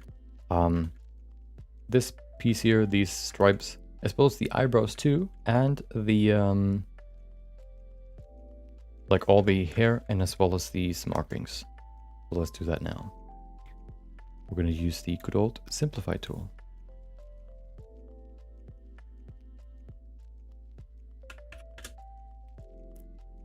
My first actually finished project, and I'm happy. Even learned stuff on the way. Nice. Wait, that's 50? Oh wow. No way. Oh, yeah, okay. Wait, what is that then? 53? That might, wait, what? That doesn't make sense. How is that more if it looks less? Ah, that doesn't make sense either. Well, you know what? We're just going to turn everything into the same level. We're going to set it to 100.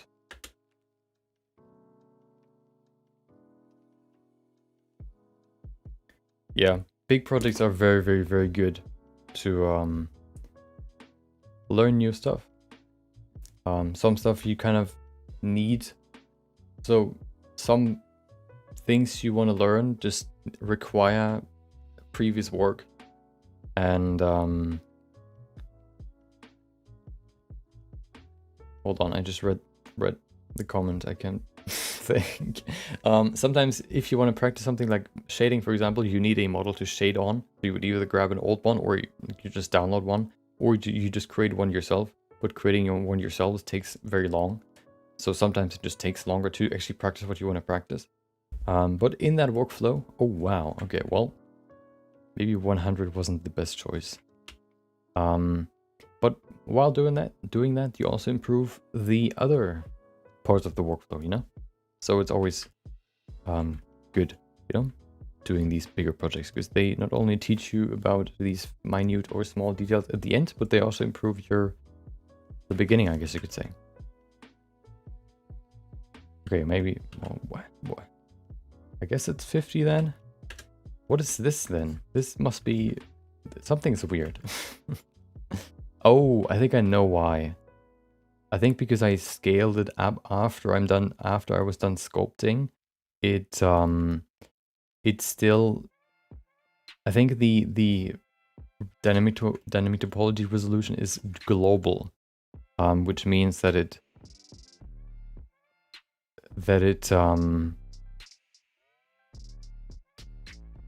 state that the values that will be displayed when you look up what size this resolution is will be smaller than it originally was, because we scaled it up. So it was 100 at some point, but then because we scaled it and it is a global value, it got lower.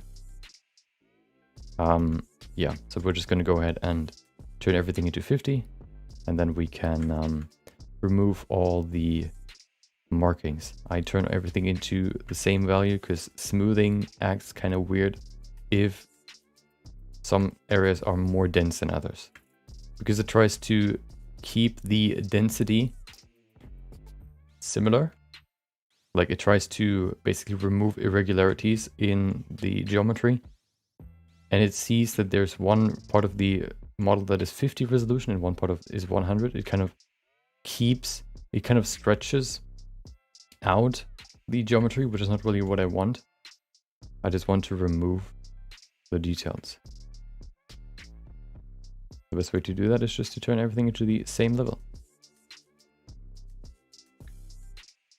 Okay, that should be good enough. Thick mirror still enabled. There you go, perfect. Have you not invented a time machine yet, where you can go back in time and grab the model before you added unwanted detail? Nope. Unfortunately, I do not have that yet. Okay. I found a full body Arcane Jinx model in a blend file. Yeah, well, that's boring. I don't want to just grab like what somebody else did. I want to create my own.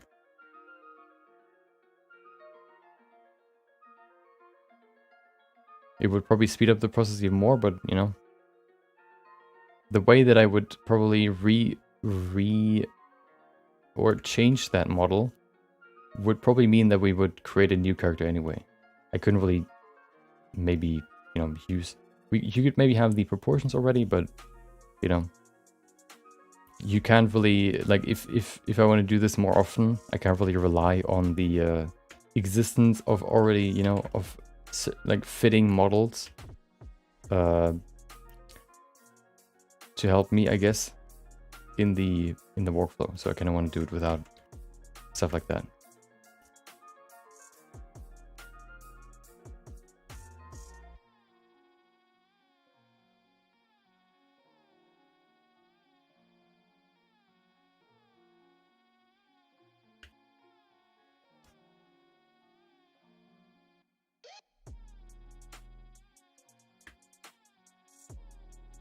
Okay. So thinking about all the workflows that we have in the workflow, all the steps that we have in the workflow,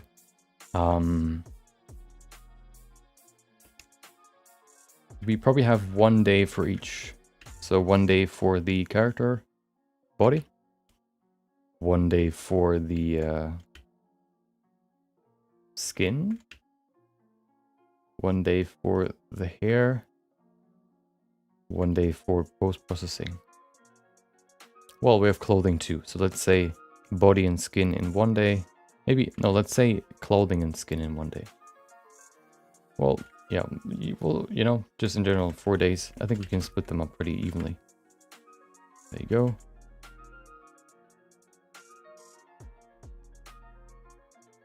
Let's remove the fake eyelashes.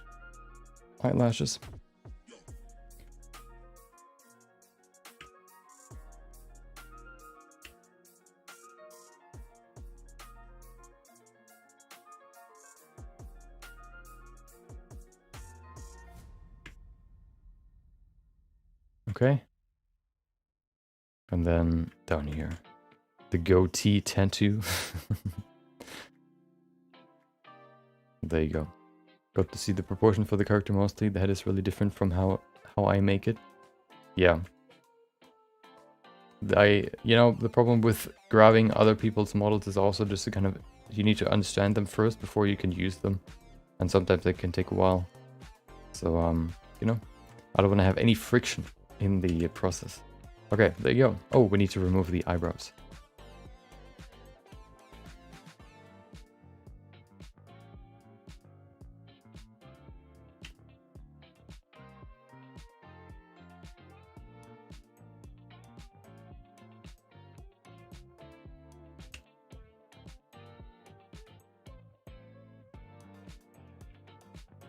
Okay, let's save it real quick. There it is.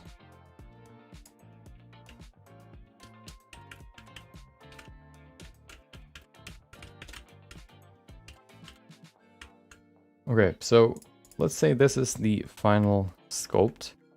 We could maybe, you know, go ahead and refine. Let's add some small refinements here and there just to kind of finish it off. So we can apply the topology a little bit easier, and then we can go to the next step. Are you going to just steal his techniques? What do you mean with different in terms of modeling, or I don't know, proportions, or what are the differences? Topology. So there's one thing that I want to try here, which is the multi-plane scrape tool. I'm going to set it to off, dynamic mode off, and then set it to 90. This basically creates a nice 90-degree angle, and I want to try that on here. Look at that. Nice and sharp.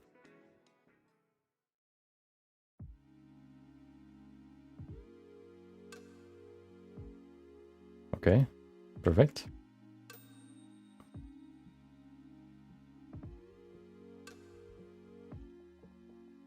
Just to kind of enhance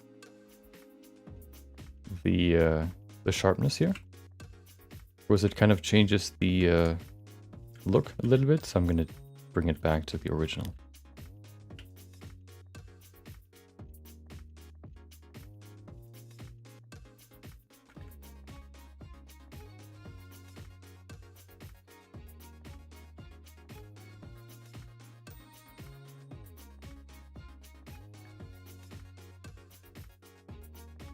Okay.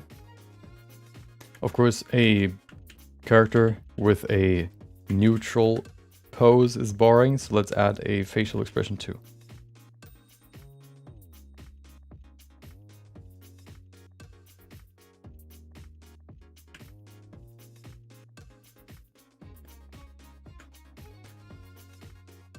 Proportions mostly, I can share the screens in the server. Copying in Blender 3.0 Time Machine add-on. Oh, what's this? Click drag. Drags value. Oh, that's really sensitive. I think I hear dinosaurs.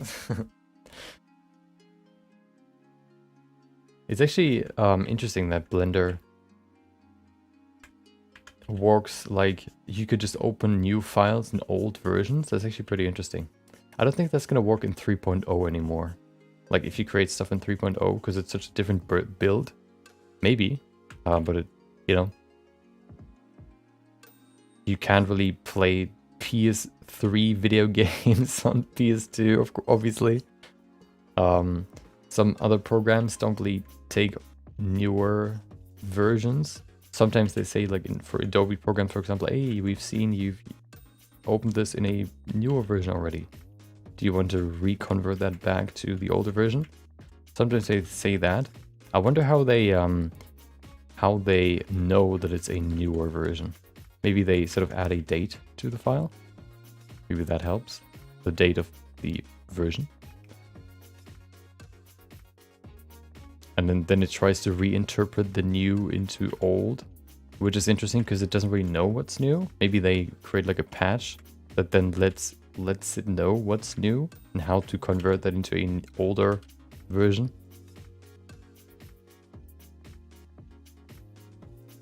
Upload it. Okay, let's see.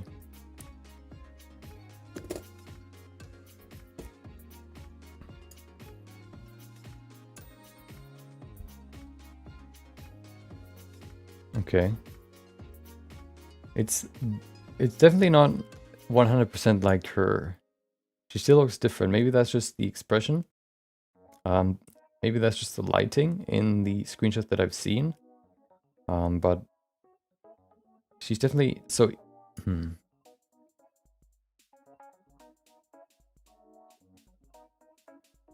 that's pretty close. Yeah, definitely pretty close. Of course, having no hair also changes the look. But yeah.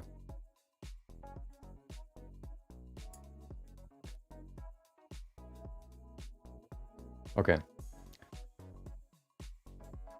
So we have the neutral pose. Let's add a pose, a facial expression.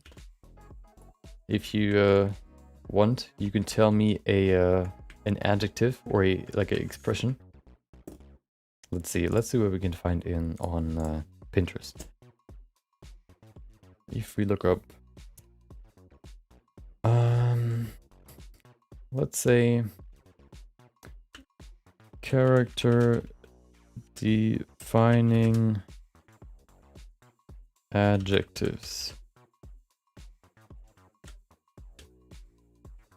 I'm still using 2.93. I find it difficult to keep up when I'm in the middle of a project. I don't want to update Blender to a newer version, especially when it isn't final release yet. Yeah, I usually stick to the final release version. And I think the problem is the more, especially add-ons you have, especially paid add-ons, the harder it is to upgrade, which is why I try to stay as native as possible. I have, for example, for this one, I have one plugin that I can only use in 2.93, which means I always need to go back. But, you know, I want to upgrade at some point because I like to use the new features because they usually improve Blender. Yeah. So it's always like a, you know, it's hard. But usually, yeah, if I'm in the middle of a project, I don't really update either. That's kind of risky. Okay, we have character traits. Let's see.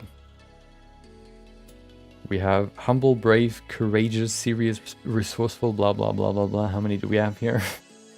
100? No, 74. Okay. Up. Let's see. Yeah, it's definitely better. I think the face is still different, and the proportions maybe too. But you know, it's a fan creation, so you know, it looks pretty good. So we have 74. Let's use the good old random RNG. 74. Let's see what we get. We're gonna do it 3 times just to make sure that it's actually randomized. 1, 2, 3, 34. Okay, 34. There it is.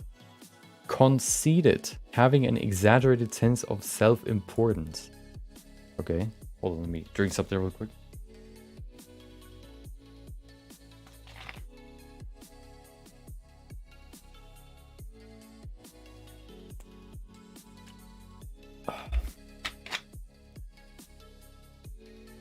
Let me sit down real quick.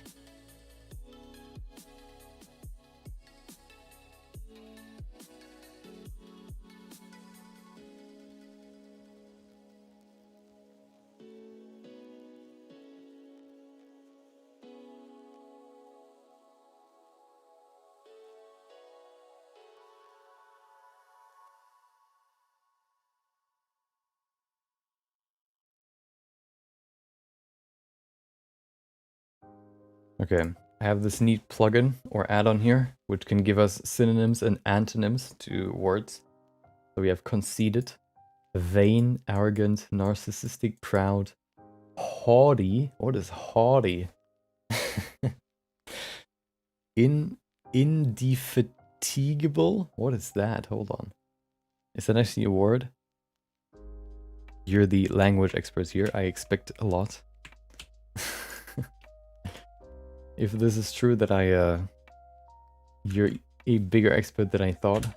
Oh, it actually is a word. Crazy. Tireless, unflagging, persistent, dogged, untiring.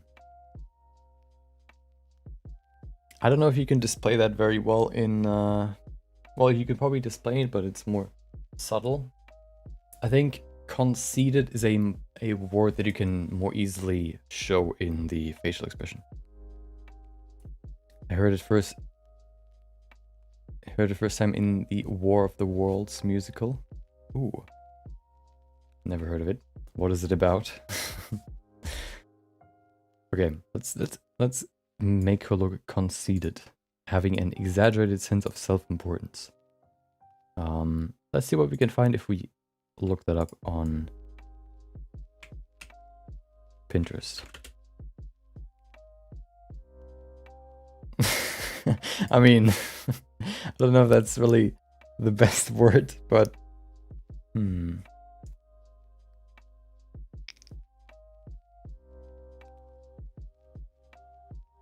I think this one, well, this works, but it's just a sentence, not like an expression. Let's look for arrogant character.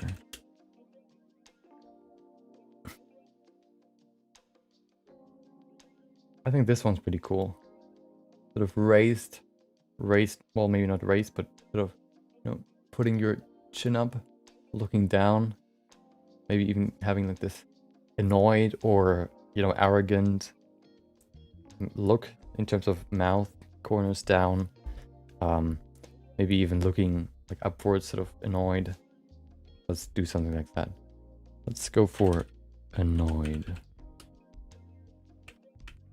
expression.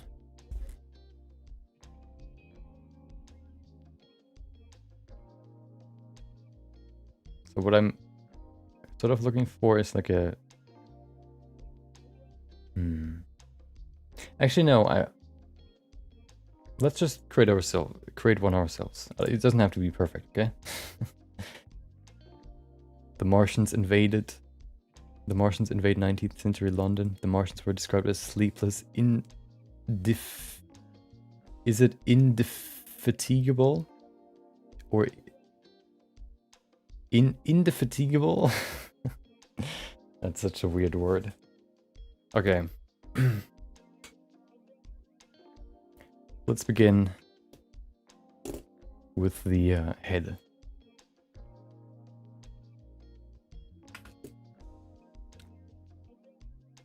Dude, I feel like I've been drinking soap today. My stomach is sort of turning right now. You know, I don't know why, but it feels weird. I think so. I had my I have like a bi-yearly like teeth cleaning session, I guess, at the dentist. Which means I, you know, go there and they check my teeth as well as clean them. And not just like with the toothbrush, but some stuff you can't really get rid of except if you use like, what is it? If you're very, very, very thorough with your toothbrush, or you use dental floss. So I you know, I go there bi-yearly. Poop break? No, it's not that. It feels a little bit different. It's like just kind of turning in my stomach. And I think what I kind of think happened is that I swallowed too much of this cleaning stuff, which is what kind of circulates in my stomach right now. But it's not too bad. Okay, I need to remove the eyes. The eyes kind of annoy me. Okay, so it needs to be pretty subtle. Can't be like this. It needs to be pretty subtle. Oh, hello. Oh, she turned into a ghost all of a sudden. Interesting. Let's bring her back. Well, maybe not. There you go. Okay, let's try again. So very subtle. Wait, did I actually, is it actually already rotated?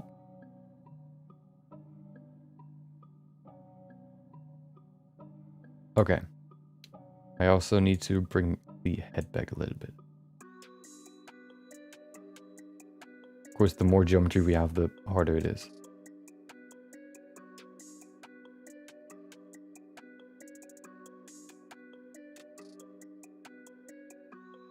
Okay.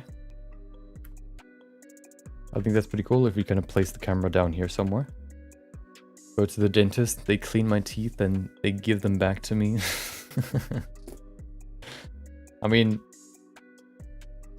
they removed some teeth before, but mine are not supposed to be removed. So I don't think I want to do that just yet. One thing that you can do to very easily change the make a look more, or make an expression or a character look more dynamic in terms of its pose or their pose, is make it asymmetric. Right now we only tilted it backwards, but it's still symmetric if you look at it from the front. So one thing we can do, we can rotate it to the side. Wait, okay, wait. Oh, hold on. That's the problem. Oh, we did, okay. Oh, of course, if you do that, you should remove symmetry. Why, why, what have I done to you? Please just let me work. Oh, there you go. Okay, symmetry off.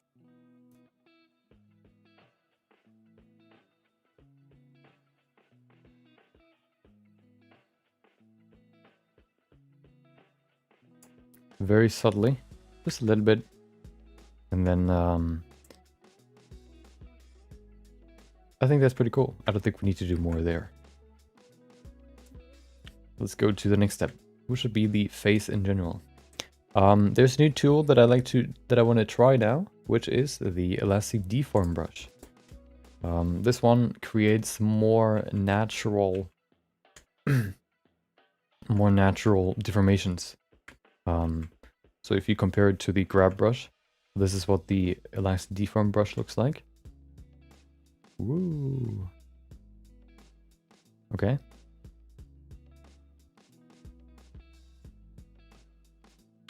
And this is why. Hold on.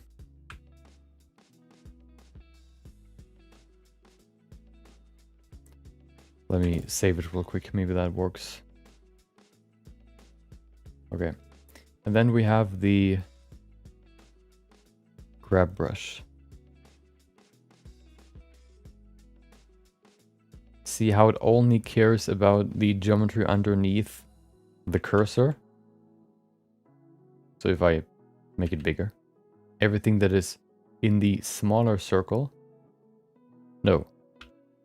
So everything that is in the smaller circle gets grabbed, and everything from the smaller circle to the outer circle is basically the fall off. So if we move stuff, you can see what we move is the stuff in the middle of the brush, and then everything on the outside kind of gets moved following the fall off. This one creates less organic stretching than this one. You can see how even the nose moves, because it not only keeps the fall off or the radius of the brush in mind, it also thinks about the volume as well as the distance between the different faces.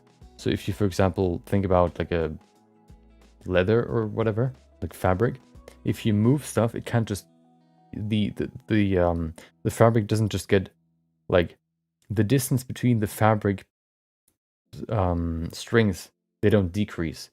They push each other like together, and then they at some point just are so tightly together that they create a fold by moving in a different direction.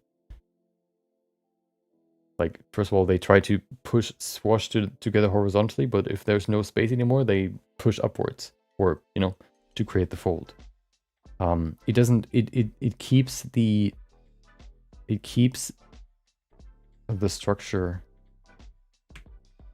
The volume doesn't change, it just shifts in a different position. I don't know if that was understandable. It stretches it. It's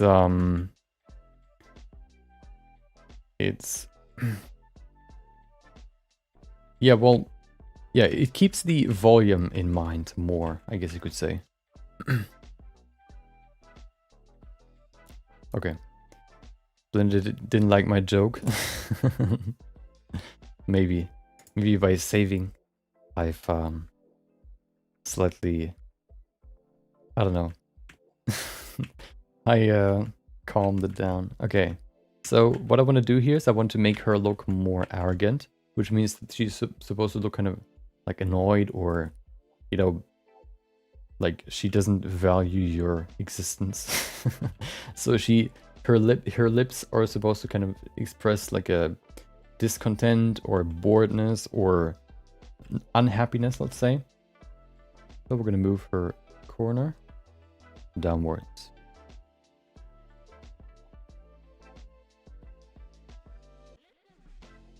Of course, if you don't want to include that much geometry in the, I guess, elastic deform brush, you can just decrease the size.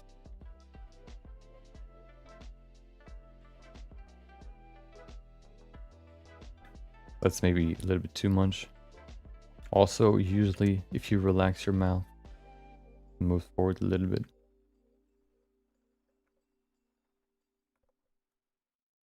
Okay. I think that's okay so far.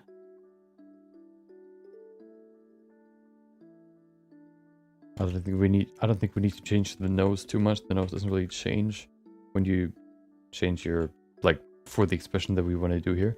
Then I want to lower the eyelids. For this one, I think it's actually better to use the grab brush, because it actually also takes the other side here in account. I guess it kind of considers this part here too, even though they are not connected. So I'm going to use the grab brush for this. I'm going to mask this so I can pull it down without having to remove, or without moving the crease here too.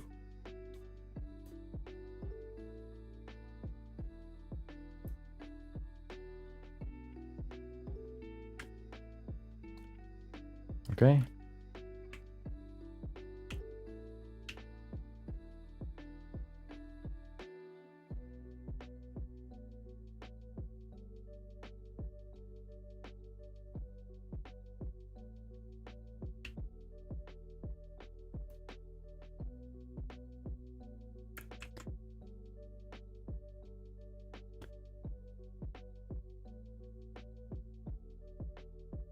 We actually don't have a, what is this? Where's the corner? There it is. Okay. It looks kind of hurt right now. Let's change that.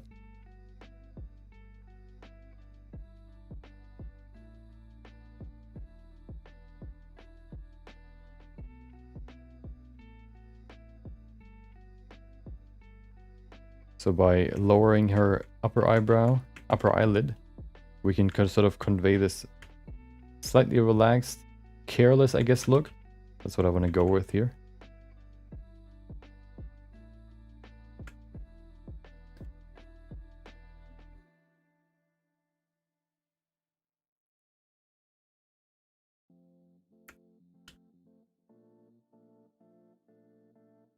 Okay, let's do the other side too. Oh. Actually, it doesn't really matter if we... Actually, no, I want to keep it there.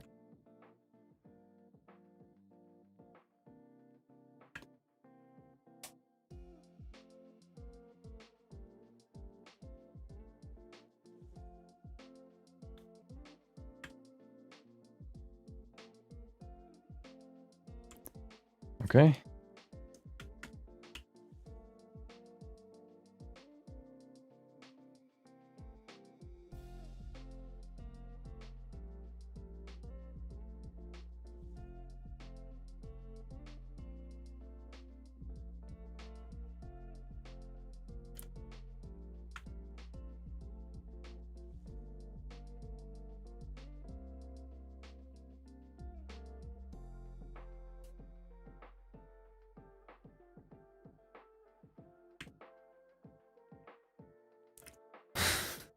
Okay. Then I want to also raise her eyebrows.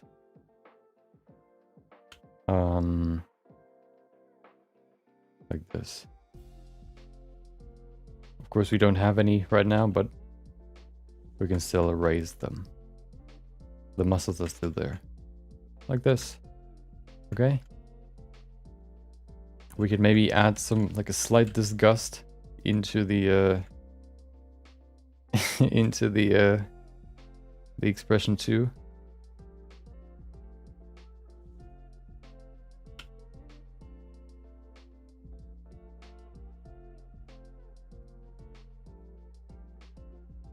asymmetry in expressions is also always nice to have.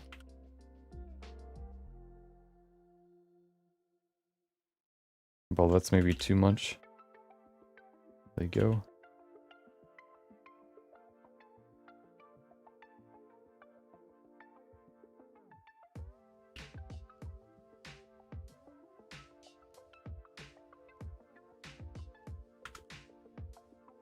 Add a more distinct fold here.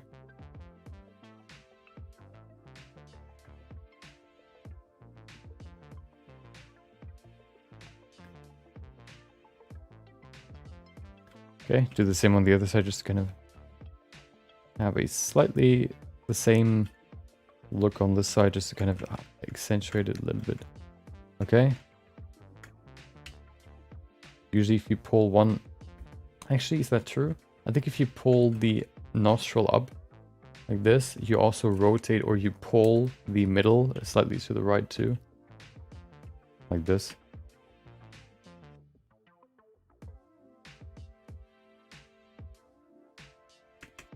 We also have a slight bulging here.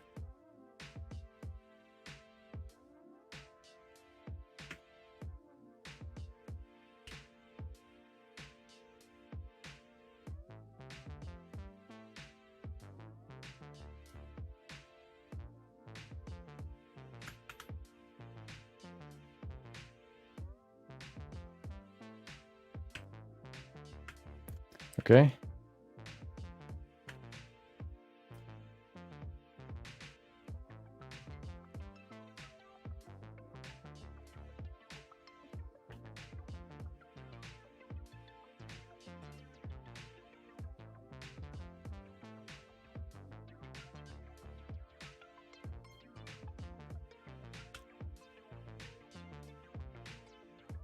I think that's pretty good.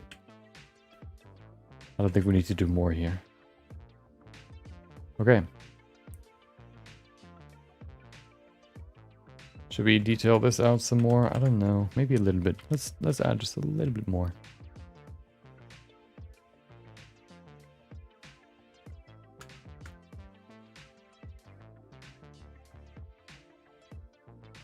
In some specific areas.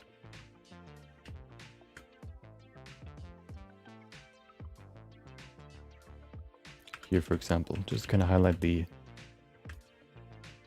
clavicle bone a little bit more. Okay.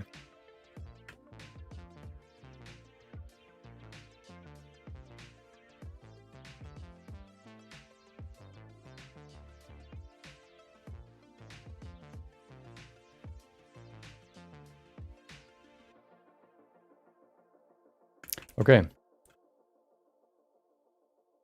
I think that's pretty cool. We can now go into the next step, which would be adding the retopologized model as well as the textures. So this will be the exciting step, because now we can actually see if my theory will work. I think it will, but you never know.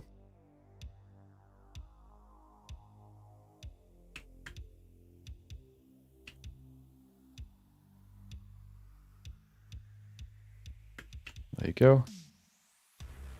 Okay, so maybe that's a bit too refined.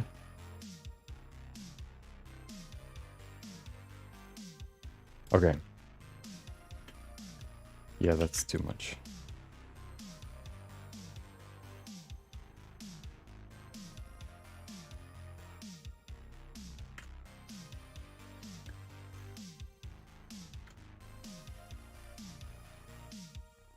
Okay. So let's add the model. So one way, there's two things we can use. We can either use the head model, the head base mesh, or we can use the body base mesh. Of course, if you have a body, we would probably use the body base mesh. The difference between the two is the head topology. One, the head base mesh is optimized for the skin texture. The other one is not. which shouldn't be a big problem because we can still create custom textures in Photoshop if we need to. But because we basically actually only have the neck plus head, we don't really need the body, so we can actually go with the other one. So let's import the base mesh. There it is. If you want to get the same base mesh that I think I have here, you can go to 3D Scan Store. They also have 50% off of everything. So if you want to get anything, you can get it now, because now it's 50% off. What I'm looking for is free. And in free, you can not only find head scans, like this dude, I guess, with some models, I mean with some maps here and there. There it is. Or base meshes. And for base meshes, you can see, you can either get the male base mesh, the female base mesh, or the neutral base mesh. I think how they describe it is the super average model is a combination, so this one, of both the male and female models. They, I think, combined 50 head scans together for the female model, averaged them out, and they combined 50 male head scan models for the male base mesh, and then they combined, I think, all 100 for the neutral base mesh. You can see how they still look different even though they're averaged. Pretty interesting to see. Yeah, here they are. See, they combined all these together into this one. And the same, they've done the same for the female one. So you can grab these ones here if you want. I think they're not exactly the ones. I think this one is the base mesh that I have. So what we're gonna do is we're gonna import it. There it is. Neutral head, import. It's quite small. Okay, there it is. You can see. And the good thing about this one is that it has UVs. Let's see. Does it? Do I? Hold on. It should have. Maybe it doesn't. Why does it not? Maybe I can't see it. Hold on. Am I in the wrong?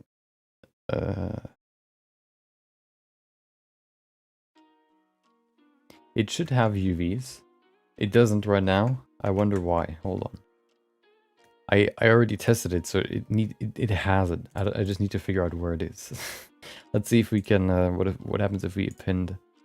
Actually, no, I don't want to do that because that could be.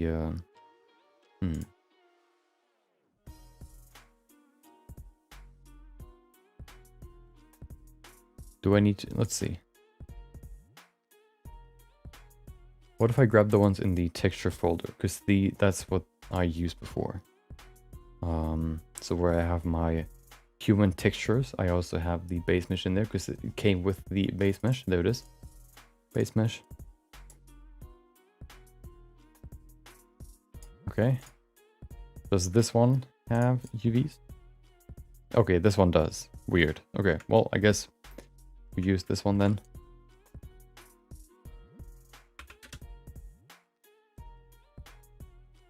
There you go.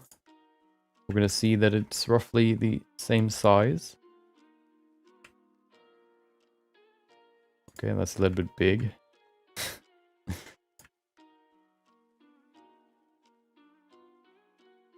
Okay. I think that fits roughly.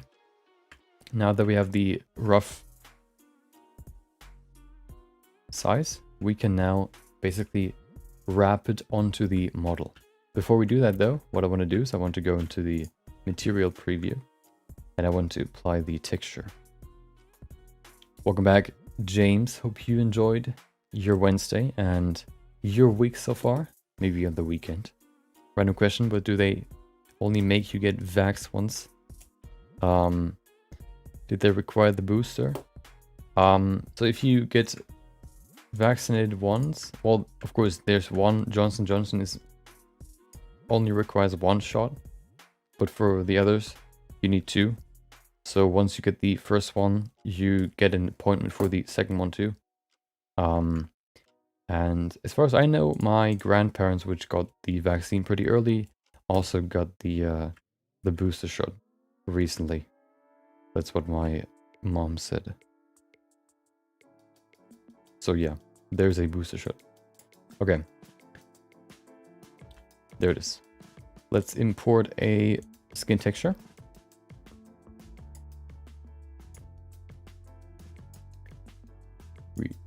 Resources. Let's use a... Okay. Hold on. Okay. Human, female, 1. There it is. I think 4K should be enough for this. We're going to use a color first. I mean, we can import both immediately so we can see them. And then if I plug this into the color, there you go. The UVs are perfectly laid out to show the texture. And we can see we have the face. So now what we need to do is we need to wrap this face and apply the shape of the mesh. So that's what we're gonna do now. I mean, are they making people retake the vax? Do you mean like as a mandate, or what do you mean? I guess that's what you mean. I don't know if it's mandatory. I don't think so. Let's begin. Yeah. So why did I get back? Did I go back to 2.9? And that is why. That is because I use SoftWrap 2 to apply the base mesh to the model. SoftWrap 2 lets me basically use shrink wrap, but in a more intuitive way. I'm going to show you how. We're going to select, no, we need to go in here. We need to say source mesh, this one, the base mesh, target mesh, the sphere, the scoped. Then we go in here and we can say start. Takes a short second and there you go. Now it started, and what we can do now is we can move the model. Woo. Well, that doesn't really help us. But what does help is if we enable, first of all, in front. No, not in front. What helps is if we enable, where is it? Snapping strength. We increase snapping strength, you can see what happens. It tries to snap to the surface. One thing we need to fix though is that the mouth has a mouth bag, which we need to exclude from the snapping operation, I guess. So we need to stop. Hello? Pause. Oh, sometimes if this window is all overlaying the model that you want to move, it doesn't work. We need to say stop, reset, and then we need to go into the model, and we need to remove this mouth bag. I barely got it. Yeah, SoftWrap is really, really cool. Really, really, really neat for readability.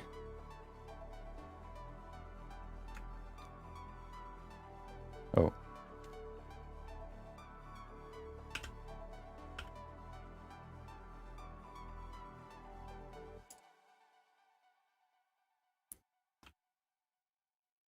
Okay. Go all the way to the lips.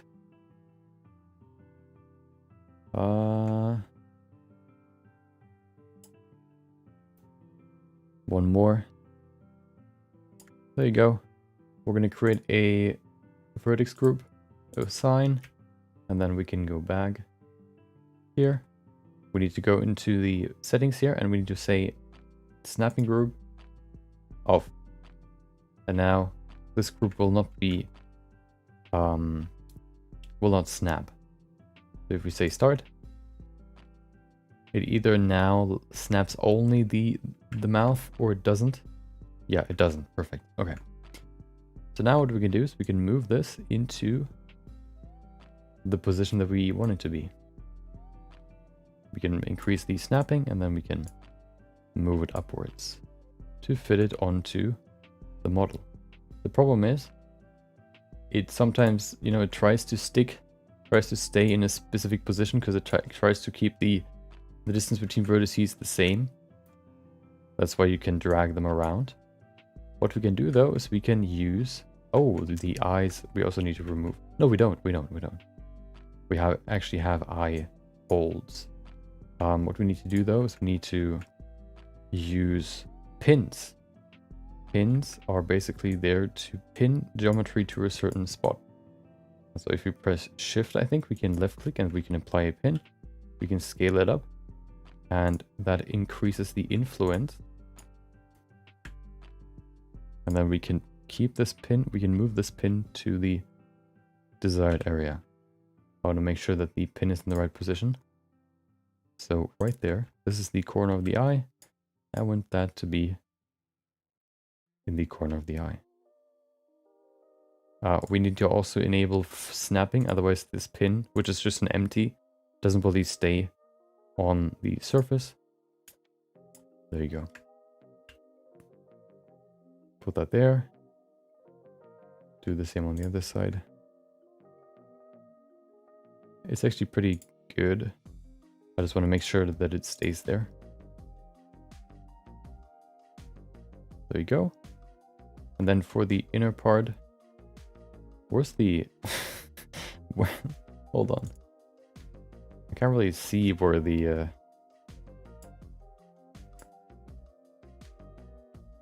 I guess right there.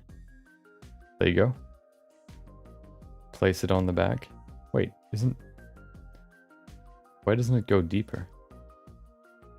I guess we have to do it this way. There you go. Aha, look at that.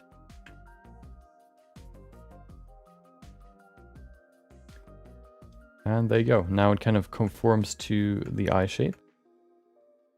I don't know if it's... Oh, okay. We need another one down here. Or we can just drag it down so it kind of gets down to where it needs to be. Okay, down here.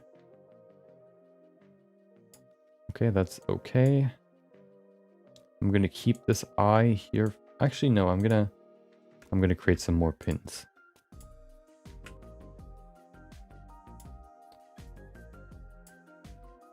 Okay.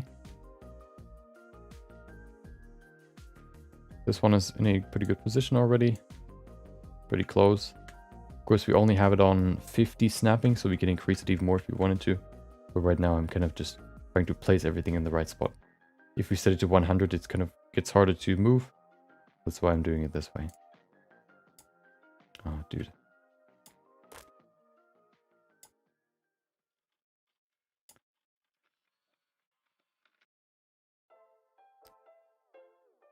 Okay.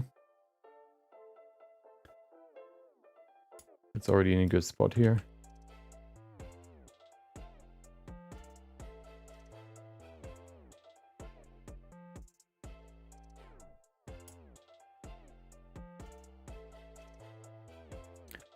Then we have the eye bag.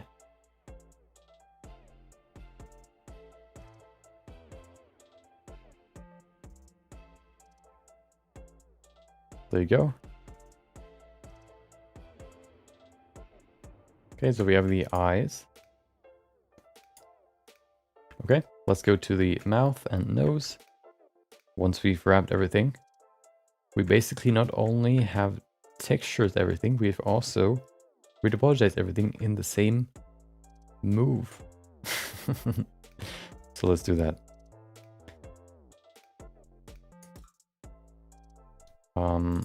Where's the outer corner here? I can't really see it. Hard to see. We can, I think. What if we pause? No, okay. So there's another way you can do it,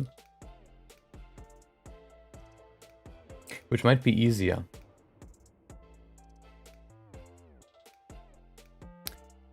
Yeah, let's try this one. What I want to do is... Let me show you what I want to do. I'm going to reset everything again. I'm going to move.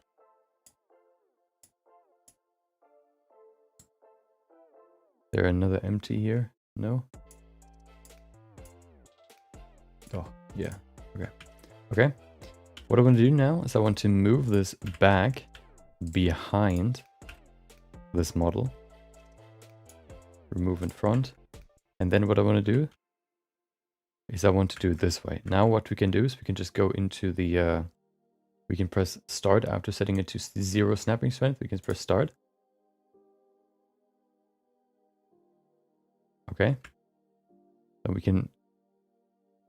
Oh, we need to set pause. We then left click it and move it all the way over here to where it should be. Right there, the corner of the eye.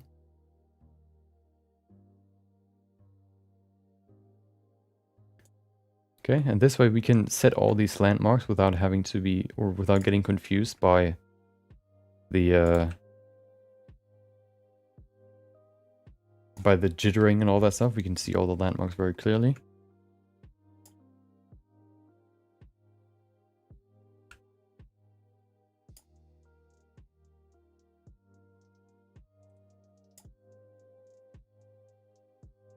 And then you'll see magic, hopefully.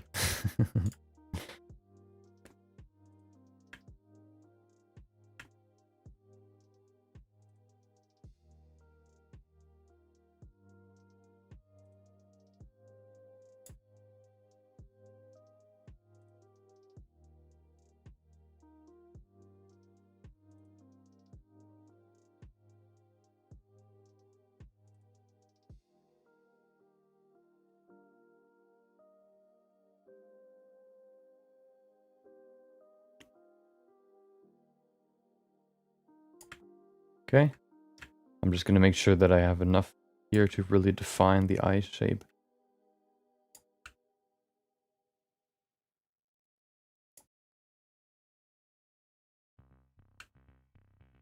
Perfect.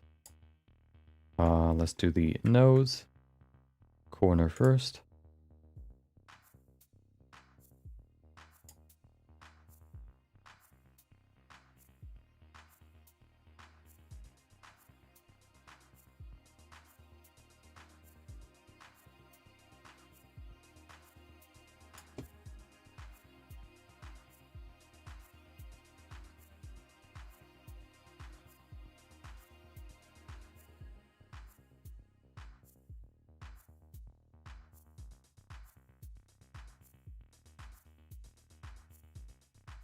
Okay.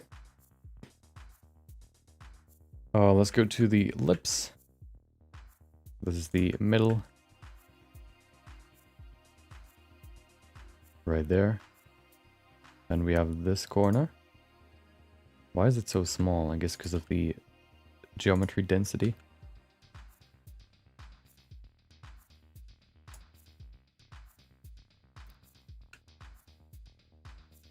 Okay. Lower lip.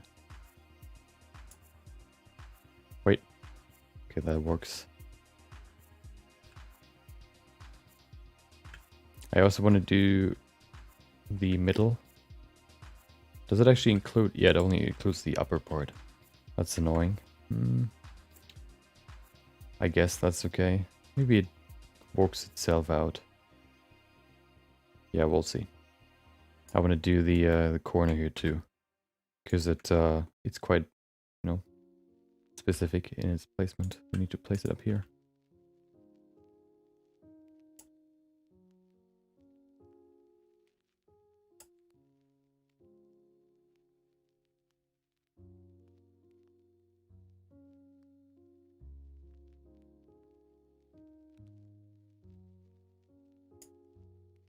Okay.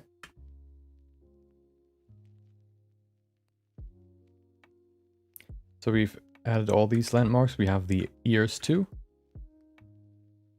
Adding this first. Okay.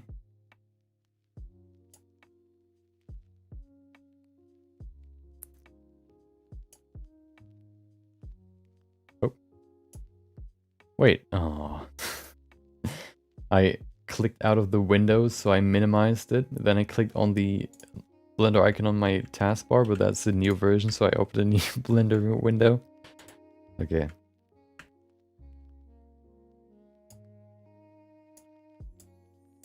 There it is, one more. That should be enough. Okay, maybe one in the middle too, just to kind of make sure that that's in the right spot too. Okay, other side. One. And in my opinion, this is at least more enjoyable than readability. Maybe you like readability, maybe you don't. If you don't, then you might, you know, maybe that's something you can consider using.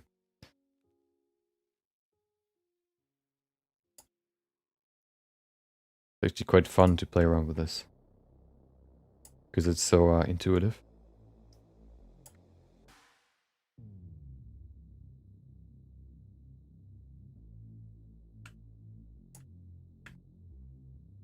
One more.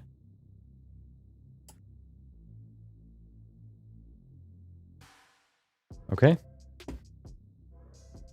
I guess we can do one for the chin too. And then for the jaw.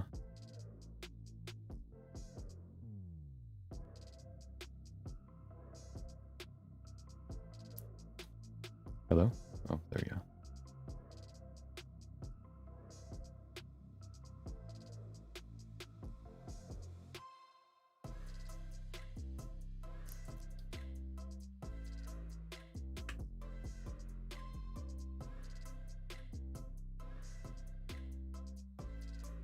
Okay. I guess we could include the forehead too. Oh yeah, we can probably include this part here. The eyebrows.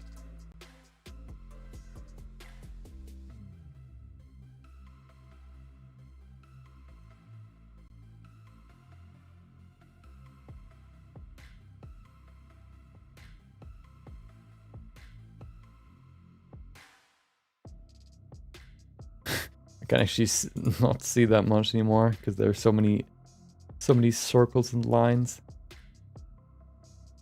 Okay. Do one here. Maybe that's excessive, but I just want to make sure that everything's defined.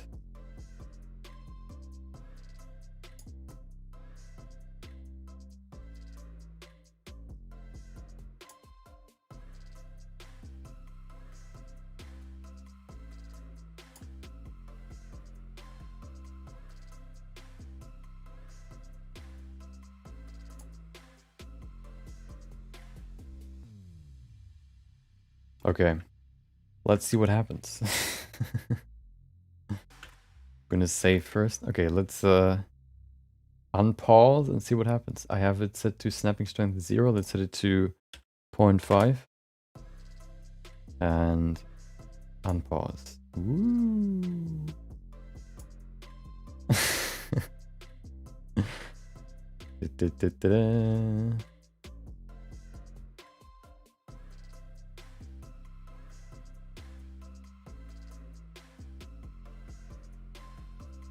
I don't know how I can increase the... Oh, there it is.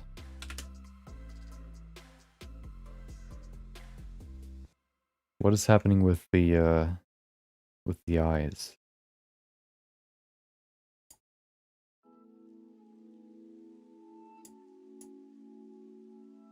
Hold on. I can't select the empty. Oh no, hold on.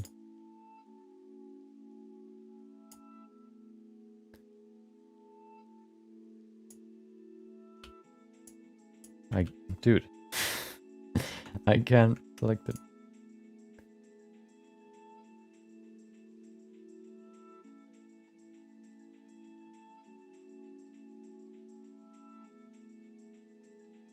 I guess we can just increase the... Oh, there it is. Perfect. We just have to pull it up. Okay. We can see here, we have the exact problem that I thought we would have. But that shouldn't be too hard to fix. We just need to fix the neck, because the neck kind of scuffed right now. Where is it? Dude, it's just back there. Why? Please come back. Wait, where? Oh, there it is.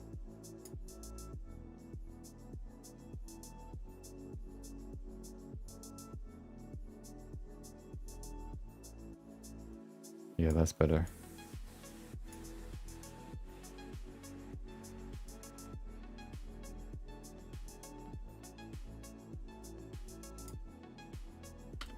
Oh. Looks pretty good. We have a few more things we need to adjust, and then that's basically perfect. Let's create the mouth here. I actually like the open mouth, but I want to keep it closed. I want to stick to the original.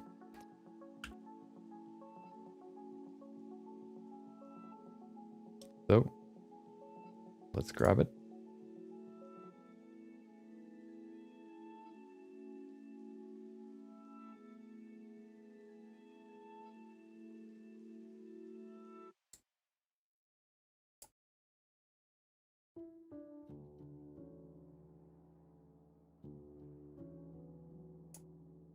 Oh, the upper lip is actually okay. We need to raise the lower lip.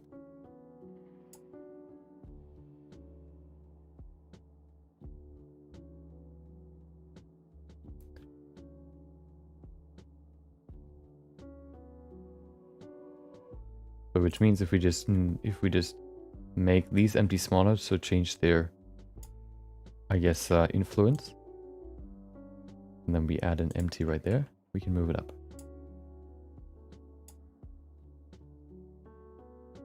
Okay.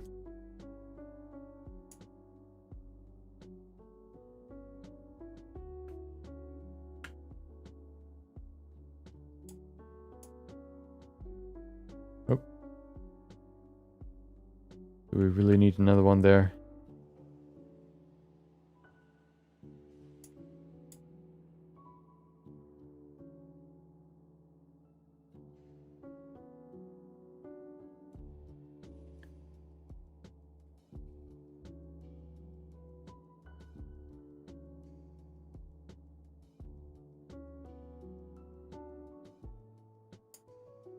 Come on. Why? Just let me select the empty. Okay.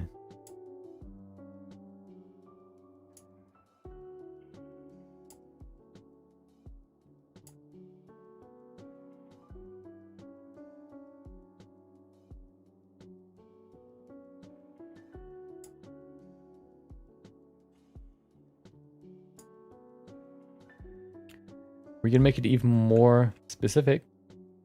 Now that we have the... Oh, first of all, of course, we can increase the snapping. To see if there are any more problems. Please, just let me... There you go.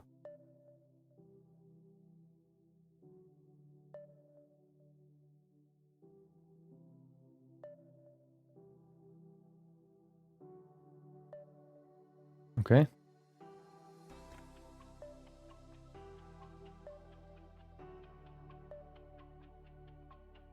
Oh, this ear needs some help.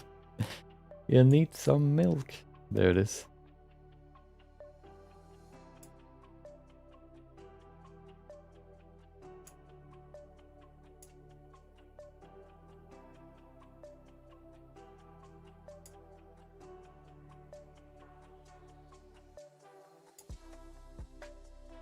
Perfect.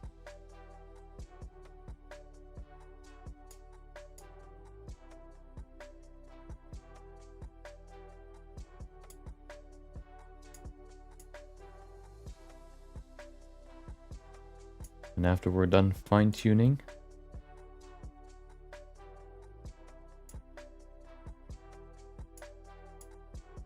we can go to the next step. There you go. Perfect. I think that's perfect, pretty good. Now we can see if the colors also match. Oh, we have a problem here. Hold on.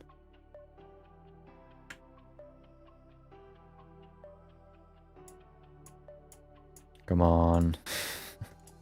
Why?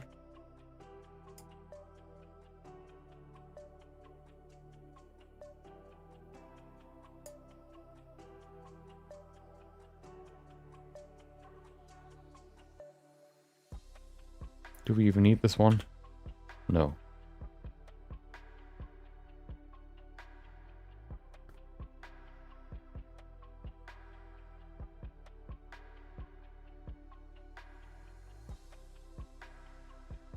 Okay.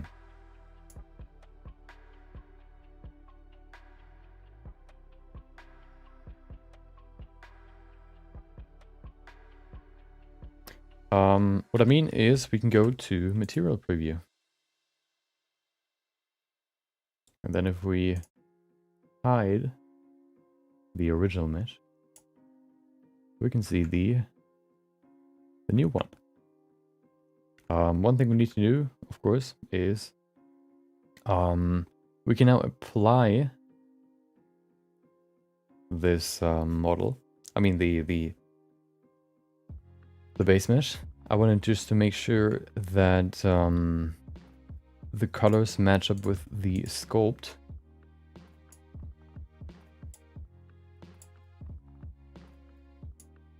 Let me just quickly pause this.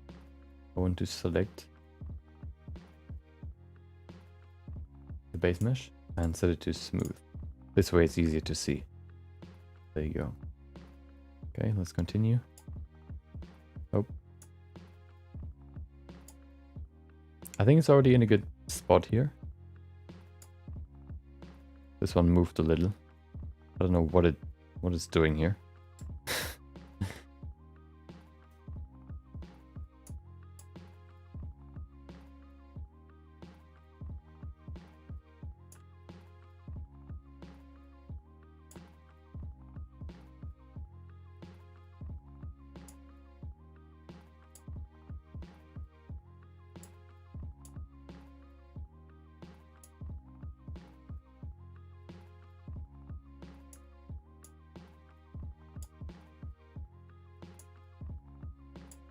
Okay.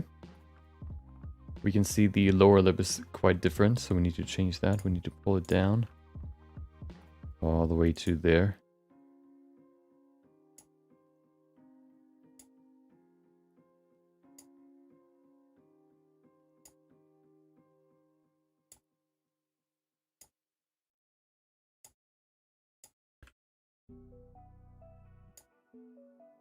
Okay.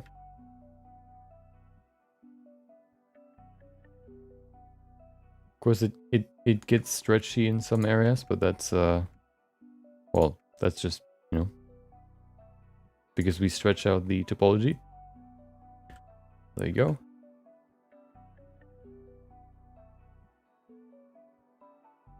But I think that's pretty good. I don't think I have anything else I want to change. Let's see. Hold on. Maybe we can fine-tune this.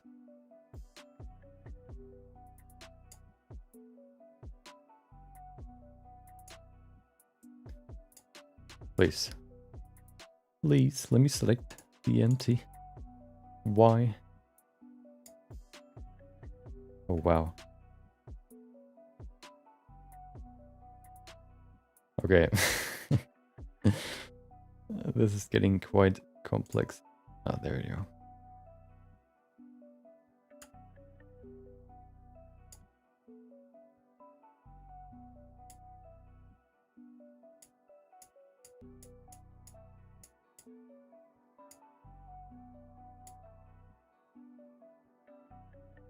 Come on.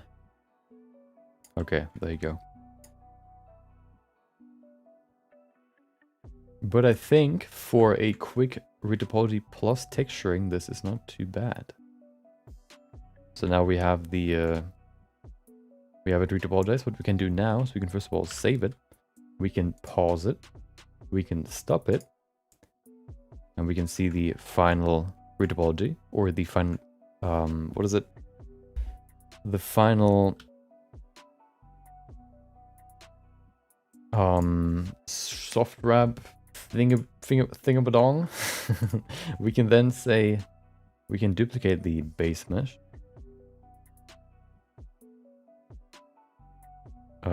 Duplicate.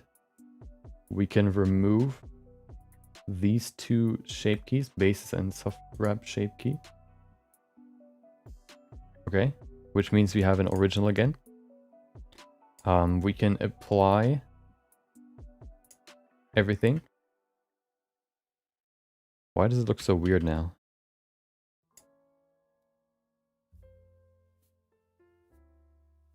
Oh, wait, it's already applied, right? Is it? I think so. Which now means we can enable a, we can apply a multi-resolution modifier. We can set the subdivisions. Actually, we can, because we need to do one more thing. We can first of all hide all these pins because we don't need to see them right now.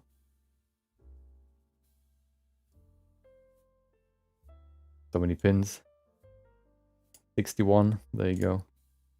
We can then apply a subdivision modifier to add some more detail. Maybe 2 should be good. We set it to, we apply another one, which is the shrink wrap. Select sphere. Okay.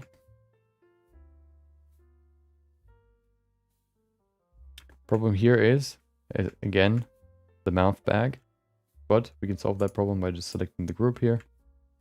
There you go. Invert it. There you go.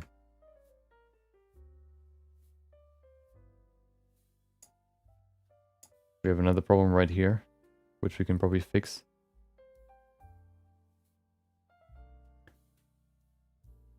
I want to grab this with proportional editing just to kind of move it.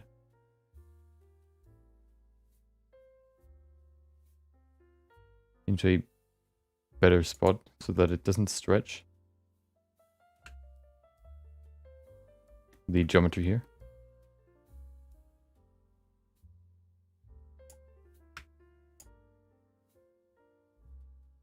We could have probably optimized the geometry here a little bit better,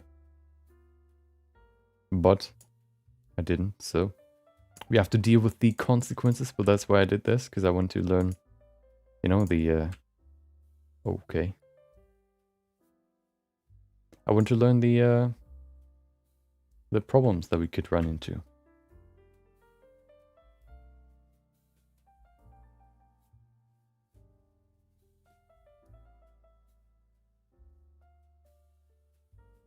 Oh, it's still in front, hold on.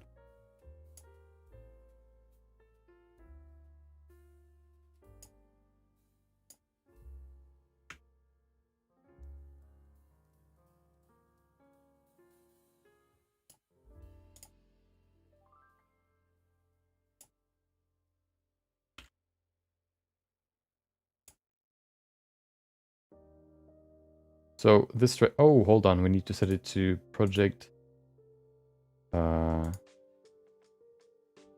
That's better. Negative and positive. We might still have some outliers here, which we can fix. Here. Let's see. I think, is it intersecting? That's the problem here? Yeah, that's the problem.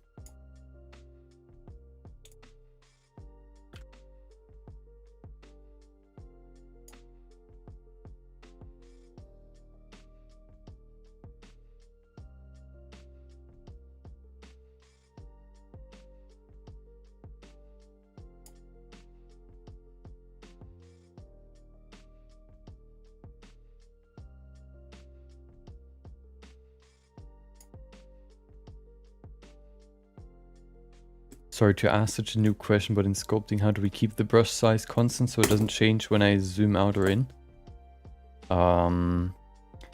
Do you mean that if you zoom in, you want your brush to be bigger, and if you zoom out, you want your brush to get smaller? Can you do that? Maybe, let's see. So I think there should be, if there's such a thing, that would be probably called like global radius.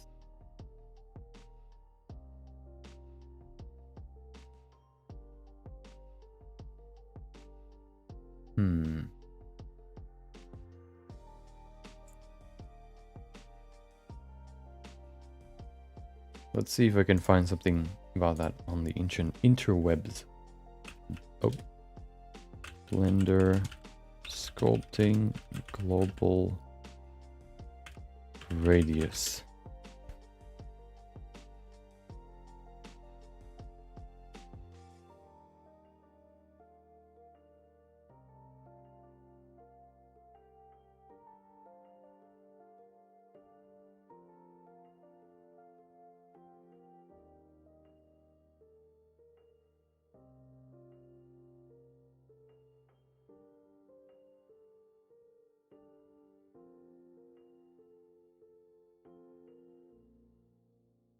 Oh, hold on.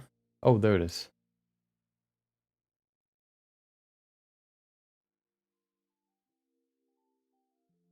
No. Wait.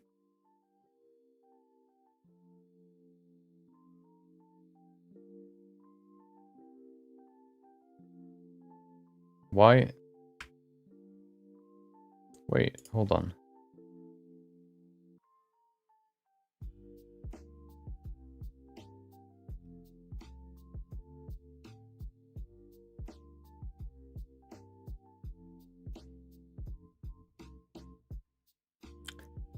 Oh, no. Eh? Oh.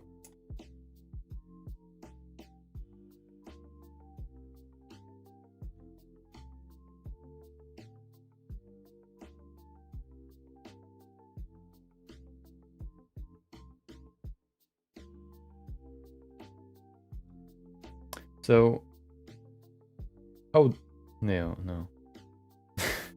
So there's a scene and view spacing distance. But, so it seems like in older versions in 2.8,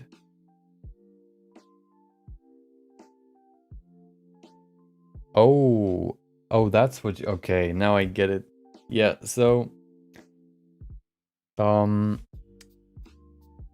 what I did was not change the, you can see my brush stays the same size in my viewport. It doesn't scale down if you zoom out. But what I changed is the resolution. I can set the resolution global. The resolution, you can define whether or not you scale in or you zoom in or out.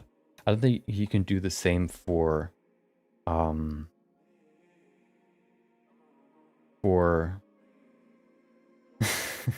for the cursor size. People say this one here. Oh, well, that's easy. It's here. Radius unit. It's either view or scene. So right now you can see it zooms with the view. If I set it to scene, woo, it stays the size. So that's probably what you mean. Well, if not, then it's something completely different. Okay.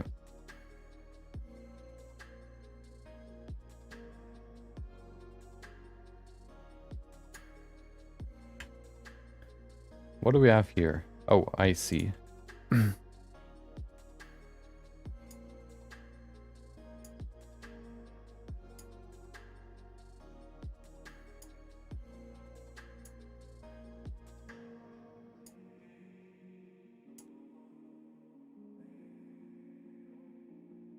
Perfect. That's fixed now.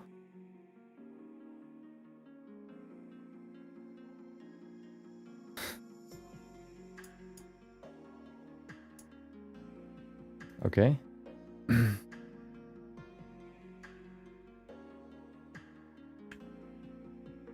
What is this?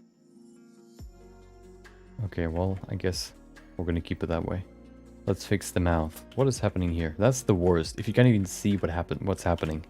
I guess we can just include more in the shrink wrap. Hold on. First of all, let's remove shrink wrap. I can't even see what's happening.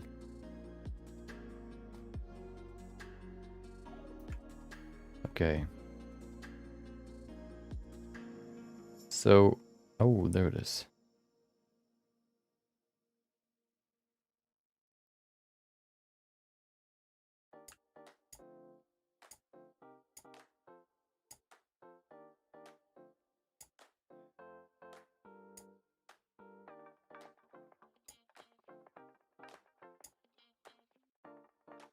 Okay. Let's see what it looks like now. Okay. Not that much better. Wait, what? What is actually the problem?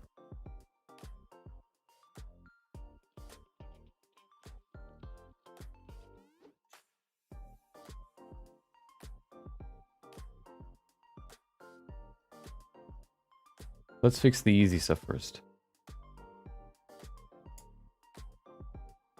Maybe we should remove in front. Oh. Wait. Hold on. There it is, okay. So we can see the model underneath, which we can't for some reason.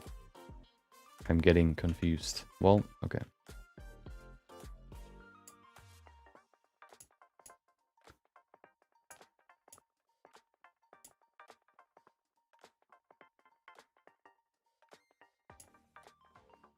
I think the problem is not that it's too low or too high, it's more that it's going into the model. That's the problem here. So one thing I need to figure out is which of these vertices is part of the okay.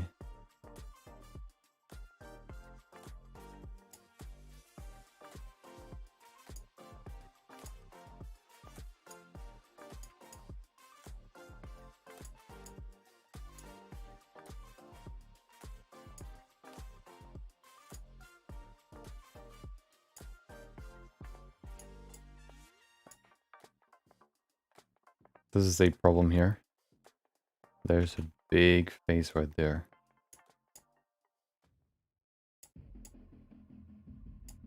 I'm gonna space it out some more. Is it? Yeah, okay.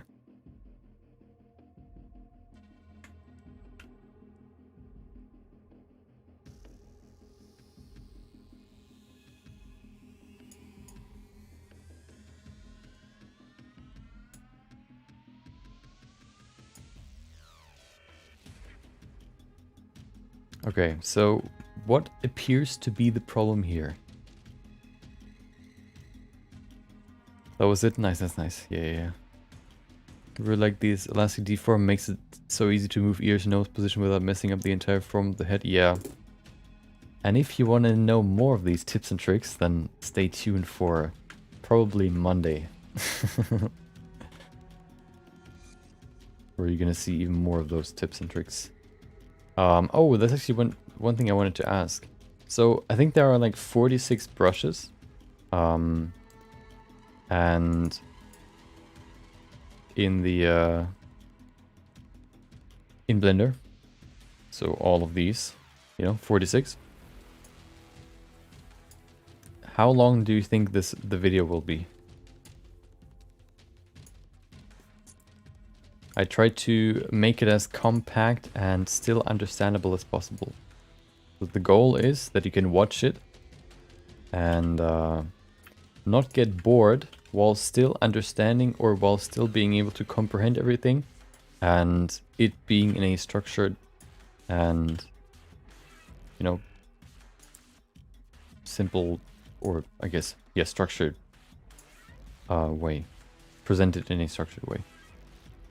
50 minutes! This video takes more to make than the Reaper sculpt. You mean this project? I mean this thing here. Well, I'm trying to figure out one problem. We don't really need to do this necessarily. But yeah, just, you know, I just want to see what we can do here. We can also, to make it easy, I guess, we can fix it simpler.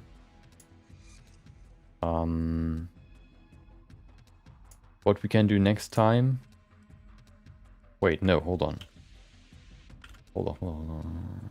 Assign. Nope, no, I don't want to assign it. I want to select it. What if I just...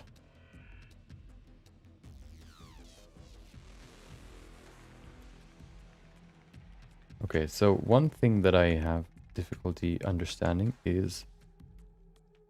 I think we need to move...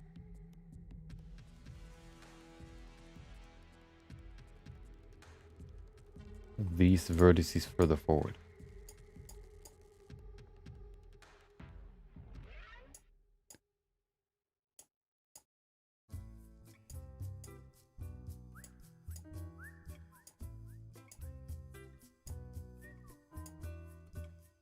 So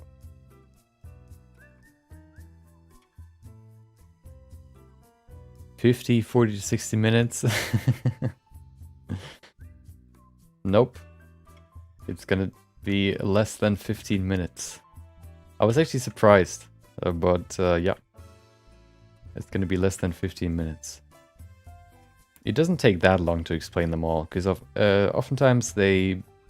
like, they're duplicates. Like, you have a... what is it called? You have the... cube select or block select. Hold on. So you have the box hide brush. You have the box mask brush. You have the... where's the other one?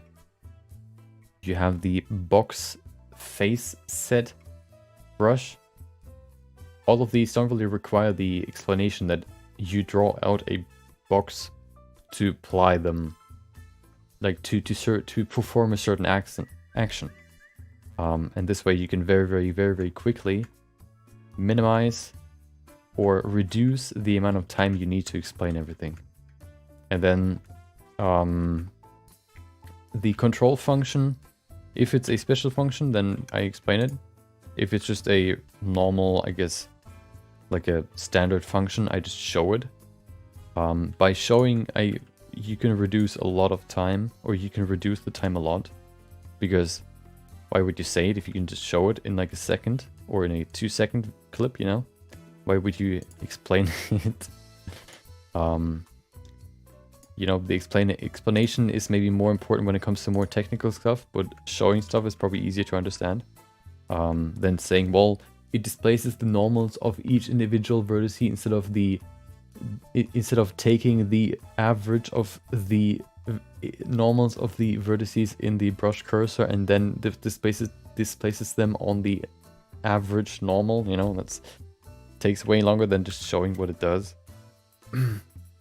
I still explain it while showing it, but it's not like it's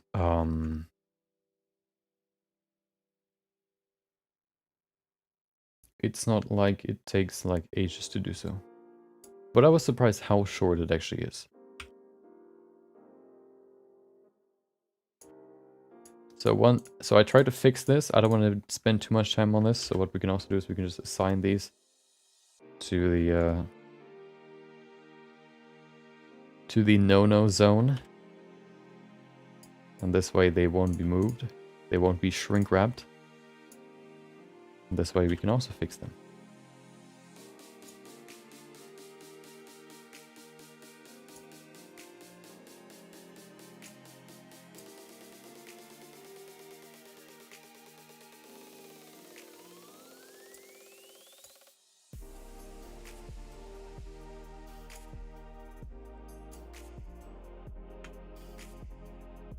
And then we can sculpt it to refine everything a little bit more.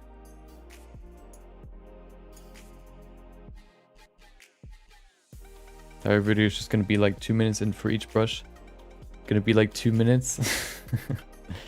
For each brush you just use it on a sphere and say, so it does this. No, well, I don't say, well, I show what it does, and I explain how it does it. So you won't see what the difference is between the inflate brush and the draw brush if you don't know the technical background. That's where the explanation comes from. The inflate brush moves vertices along the normal of each individual vertice, and the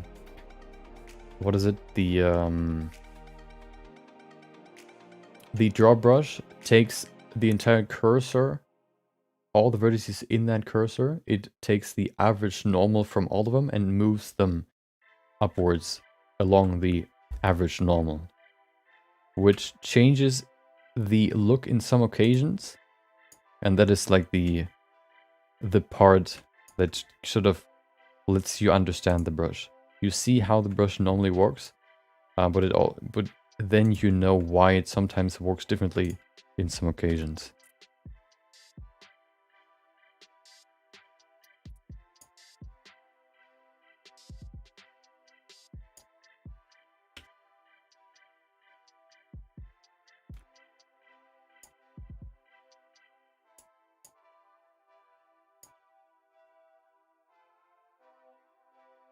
The brushes aren't as complex as you might think. They're pretty simple once you know what they do. The biggest brushes are the pose brush and the cloth brush. Not necessarily because you need to explain what they do, but rather because you there are so many settings that can change what they do, how they do it, what they will affect, how they will affect it, and all that stuff.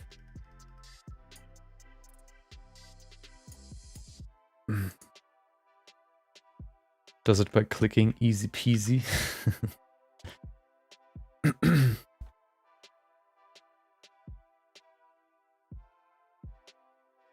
Let me give you a teaser real quick. Let me read you one of the brushes.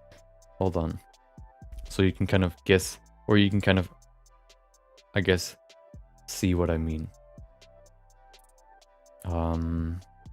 Let's do a very easy brush and then a complex brush. So, for example, we have the a very quick one is the clay strips brush. The clay strips brush is like the draw brush, but with a rectangular brush shape.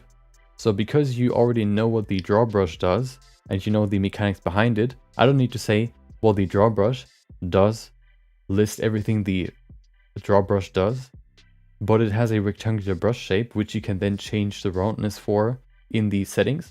I just need to say, well, you already know what the draw brush does. It's that, but it has a rectangular brush shape. So that's one. Like, what I say is, like the draw brush, no, the clay strips brush is like the draw brush, but with a rectangular brush shape. You can change the roundness from rectangular to round in the brush settings. A complex one would be the multi-plane scrape, for example. It's not that complex, but it's a little bit more. The multi-plane scrape brush uses two planes horizontal to the stroke direction to form an angle and scrape on those planes. It's not the exact wording, but you get what I'm saying. It's like using the scrape brush once on both planes of an edge. The plane angle is determined by the difference of height in the middle of the brush compared to the average height of the surrounding vertices in the brush cursor. You can disable the dynamic mode, which lets you set a constant angle. So if you always want to scrape it into a 90-degree angle, you can remove dynamic mode, and then you can just set it to 90, and then you scrape it to a 90-degree angle. So stuff like that. You can build on top of already existing explanations pretty often. Then you have stuff like, I think one of the easiest ones is the blob brush. The blob brush moves vertices into a spherical shape. Like, you know? That's all you need to know. It's just by applying the brush, you move the vertices under the cursor into a sphere shape. So oftentimes it's just building on top of old brushes, or the brushes are pretty simple.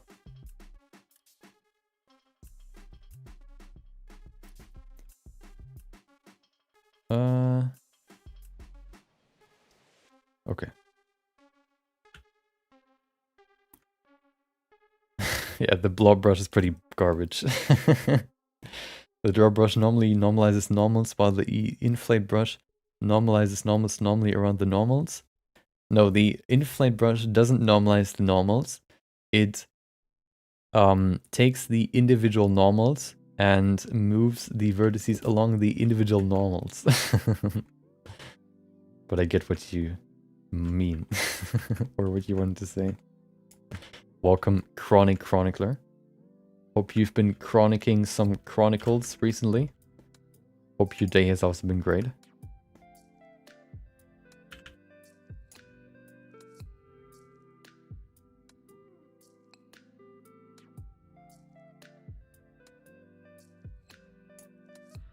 What does a chronicler actually do? Does he document stuff in time? This is wizard talk. You guys gonna summon an imp in a corner of my room? Yeah, I'm probably gonna implement, that's what I want to do probably on Friday, or what I want to do when I fine-tune the video. I want to explain what normals are before I go into the actual explanation. Just as a quick, I guess, text if you want to read it. So you know what it is if you don't already. Normals are quite important in Blender or in 3D in general. And you know, if you still need a, I guess, refresher, you can read up on it real quick. And then if you don't, then you know, we're gonna go right to the explanation without having to explain it. This way you get the option without having to Google it yourselves. But we don't stay there and explain it, which bores everyone that already knows what a normal is. Okay. So you can see here, we have a problem. How do we solve the problem? We can make an infographic. Yeah, that's the idea. Either an infographic or just a quick explanation, maybe both.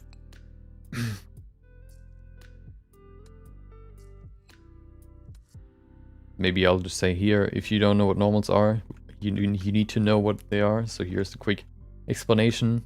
You know, show it for 2 seconds or so. Okay. Let's go to the first brush. This way, you know, if you don't know, you can just read up on it. If you do, then you don't need to wait for too long to get to the juicy stuff.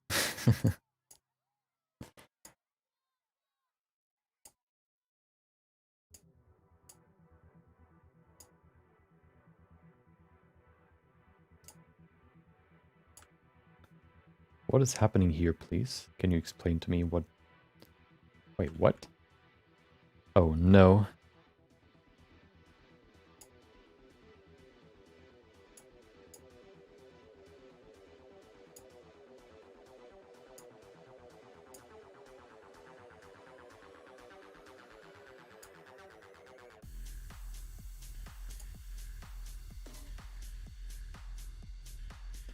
Video sections are going to be really needed.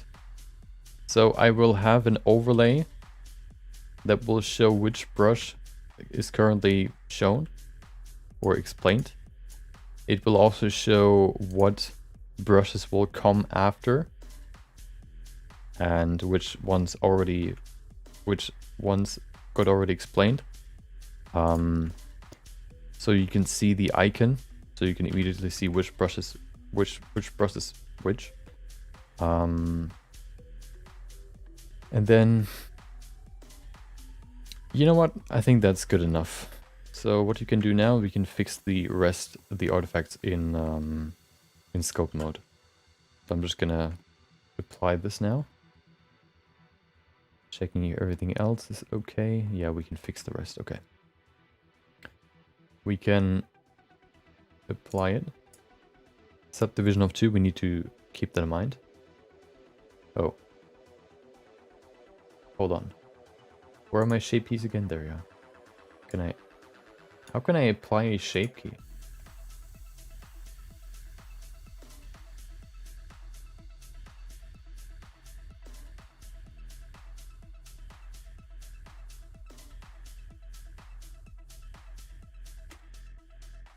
Shape key. Apply.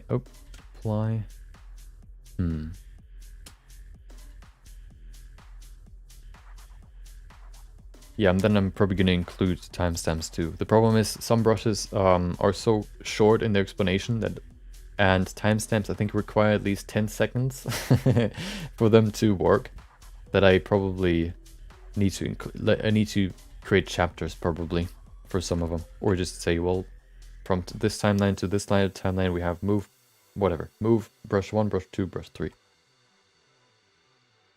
Wait, is there? Oh, no. How do I Blender apply shape key?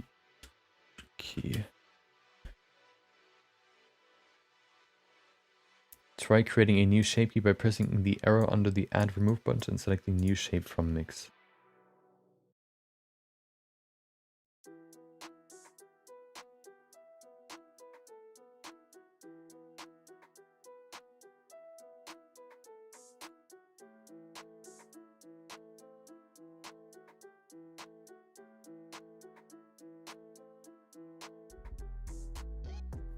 You can't tell me that it's not an intrinsic function to apply shape keys. Hold on. That's the base. Wait, what changed? Wait, what?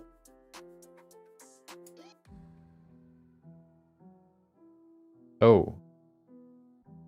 It applies it because we've hit apply in the plugin. So we don't actually need this. Oh. Maybe we do. But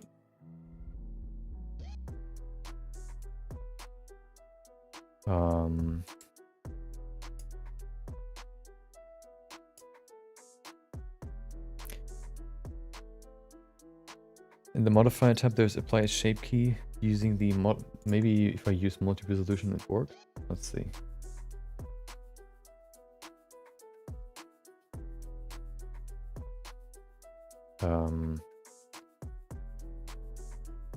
Let me duplicate this real quick so I have a duplicate. Who would have guessed? Okay. There you go. There you go. I will remove all this. And then multi-resolution. No. You can apply or reshape. You can apply a base or reshape, but that's not what I mean.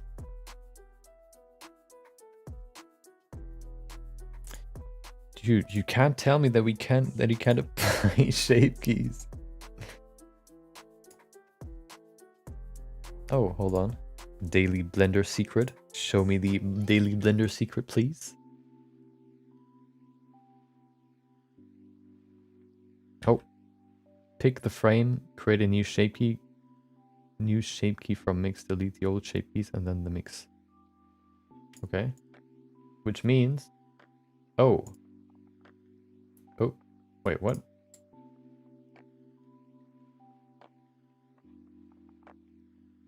Do I select them all? No. Oh.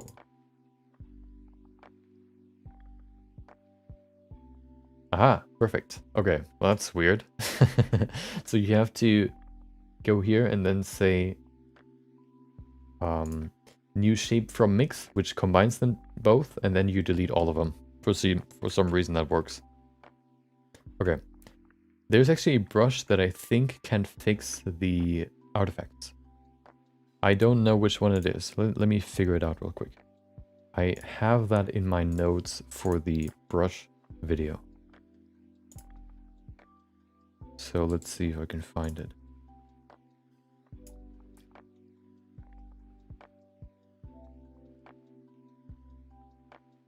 There it is.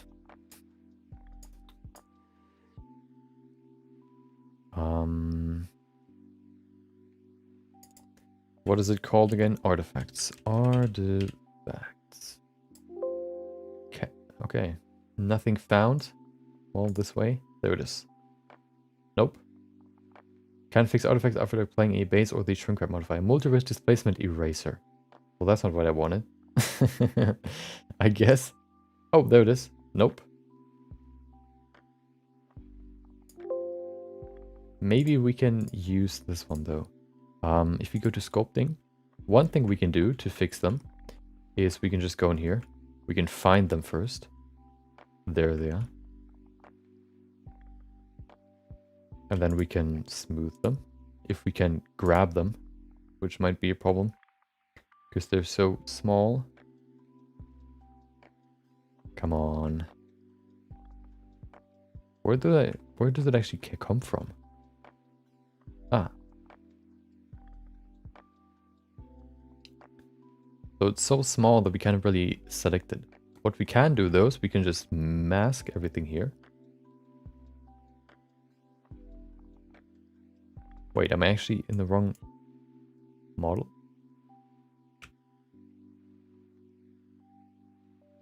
Oh. Maybe I should apply all this first. Okay.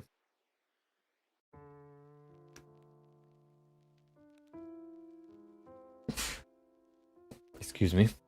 Now we can smooth it. If that doesn't work, we can also just mask it.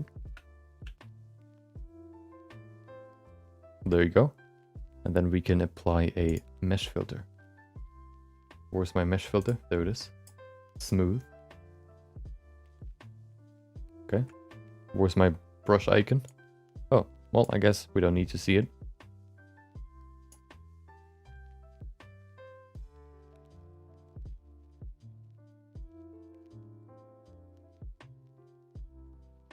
And we can just bring it back to its original place. Now we can smooth it like this. Okay. Oh, there it is. That's the artifact. Okay. Let's do the same here. Perfect. It's already selected.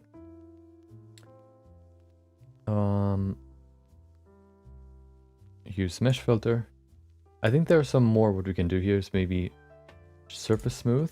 This way we don't lose volume. We only smooth the... Oh, wait. That's actually what we want, right? No, we don't. Okay, perfect. We apply this. We can also increase the strength.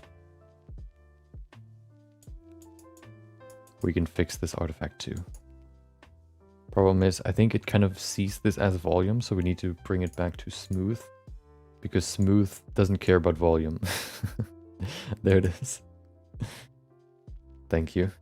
Thank you for the blessings. I appreciate it. There you go. Okay. Do we have any more artifacts? We can smooth this. Oh, we have these. Oh, no. These are pretty simple to fix, though. That's the problem when you have a base mesh or a retopologized mesh with a mouth bag. If the character doesn't have the inside of the mouth, then it's just like it doesn't know where it wants to put it. And if the vertex normal is facing into the mesh, so if this is the ball right here, and there's a vertice that is somewhere on the surface, like somewhere over here, but it's pointing inwards, then it tries to shrink wrap inwards, like this. You can, for one, fix that by selecting here in the shrink wrap modifier, selecting positive and negative, so it doesn't only look into the positive normal direction, but also in the negative. But sometimes it still glitches out and does some weird stuff. Okay. We have some more here. Okay. This side looks clean. And then the nose looks good too. What we can also do is we can still see some... Actually, can we fix that? No, we can't. Okay. What we can do though here is we can use the slide relax brush, and we can move geometry to areas where it probably needs more resolution. So we can just select this and move it, for example, here to the corner here, because that's where we want to have more resolution.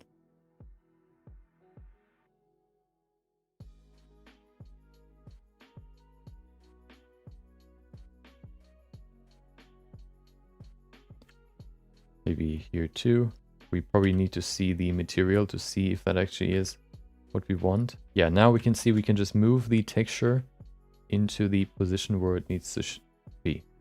We can also change some settings here. For example, we can change it from deformation drag to pinch or expand, but these ones aren't really what we want here. We want to move the topology.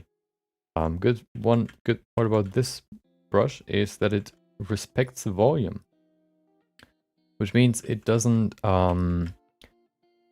change the volume. So, you know, you could also use the grab brush to move it around, but then you change the volume. We want to keep the volume. That's why slide relax is so good. And this way we can even more fine-tune the geometry.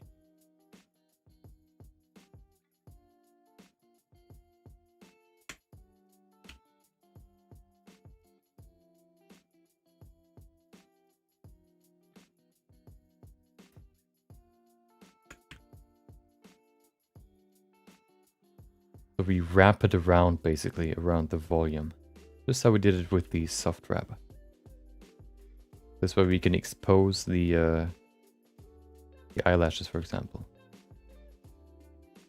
Or the sort of darkening, I guess, of the eyelashes. The eyelashes, of course, aren't really included.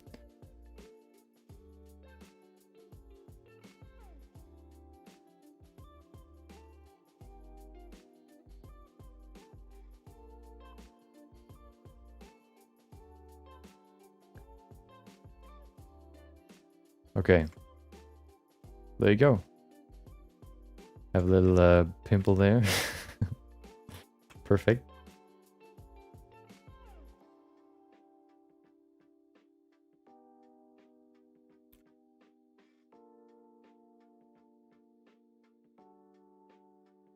We can now also fix this problem here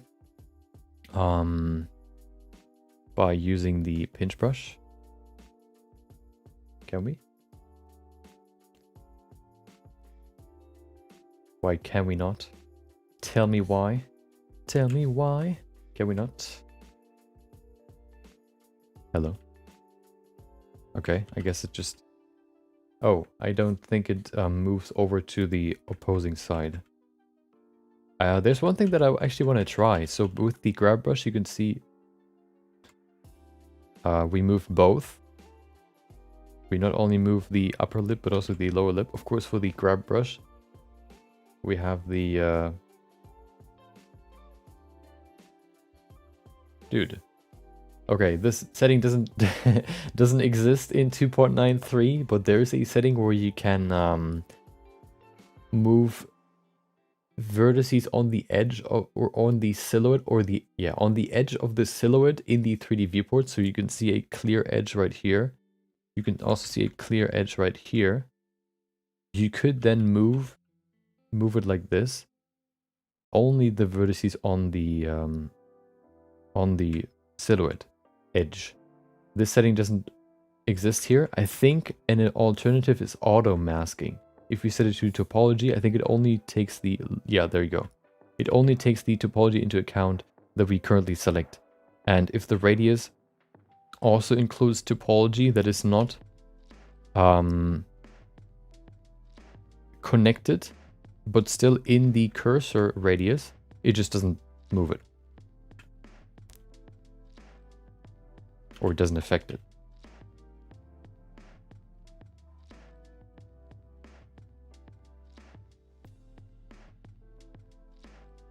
Oh. The setting in 2.93 is called grab silhouette.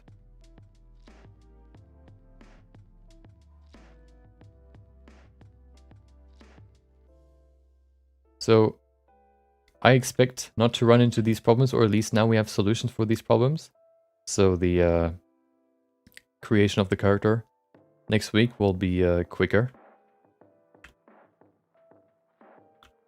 I think that's good enough. With the rendering, we don't really see the open mouth because it's dark. Don't...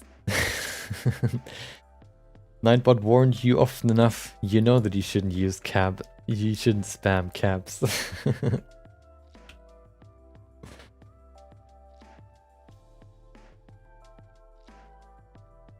Okay, so there's one more thing I want to do though. Now we have the topology, but we've lost the low resolution version of this. So we're going to just go into multi-res. We're going to save it first. We go to subdivide, not once, but twice. And then we select the mesh, the shrink wrap mesh. We select the multi-res mesh, and then we go to shape and apply. No, we reshape, which actually moves the model, I guess, for some reason. But then we have a new version with not only one resolution level, but 3. We have two subdivision level, 1 subdivision level, and 0.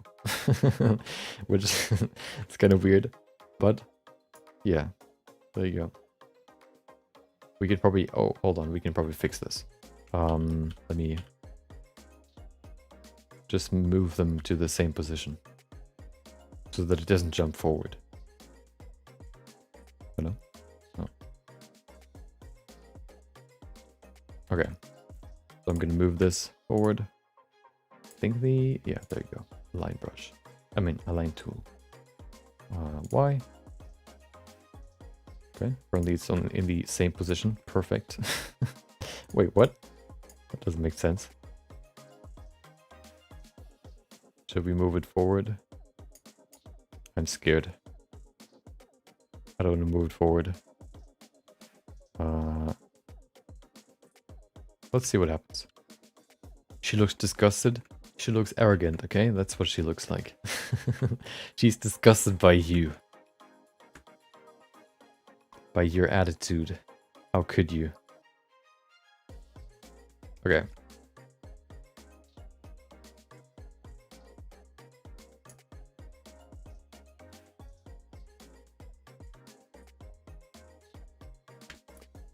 So this technique of sort of shrink wrapping it onto the original model is what I originally wanted to use to apply the skin textures.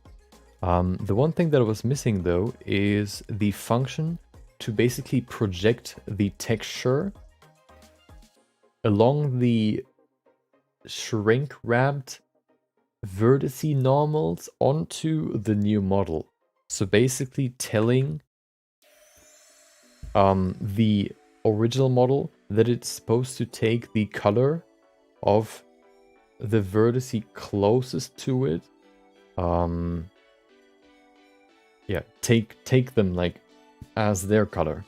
So basically say so this one has now a color, you know? This one has a color, which looks like this.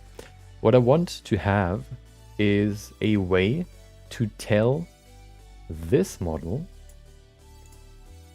that it's supposed to take this other model's colors and apply it to its own model.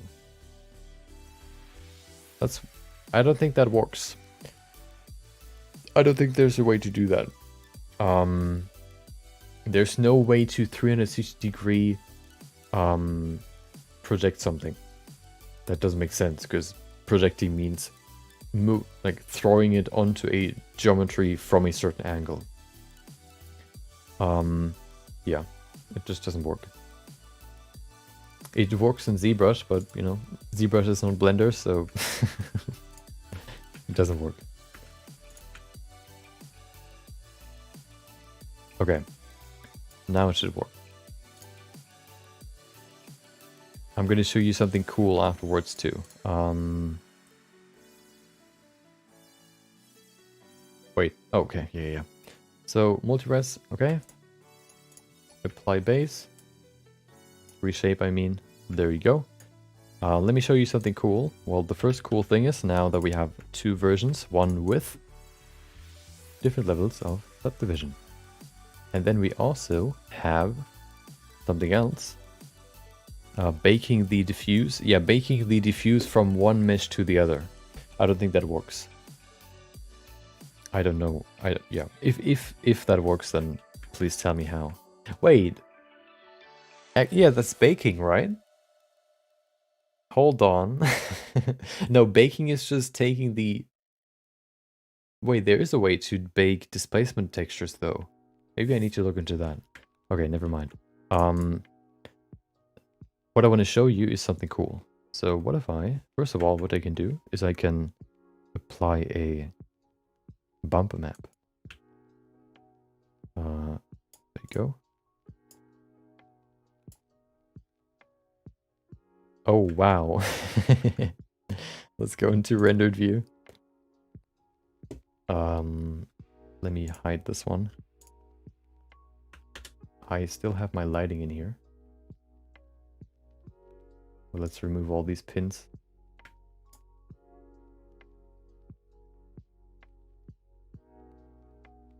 Wait, where's my lighting? Did I remove it accidentally? Oh no.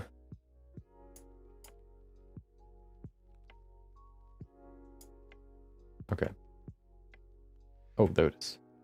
Ah. Okay, that's a little bit too strong. Why is it so strong? That's crazy. Oh. Non-color. Still not better. I guess we set it to 0.25. Why are there these weird lines?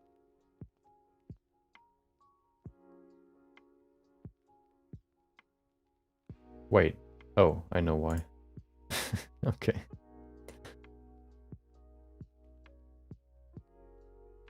So that's better. You can see it looks waxy because there's no subdivision surface right now. Let's include it right now. 0.15, I guess. Let's 0.2. Set it to dark red. Perfect. That's a little bit too strong. 0.1. Just a little bit. There you go. We can see now gets softer. Oh, we have eyes too. Okay, well, I mean, you know, we have eyes. Hold on, let me apply them real quick.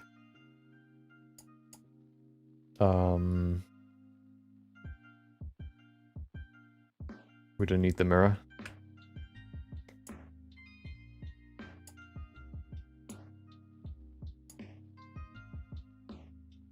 I'm scared. Please. This is not something to be scared of. Hold on.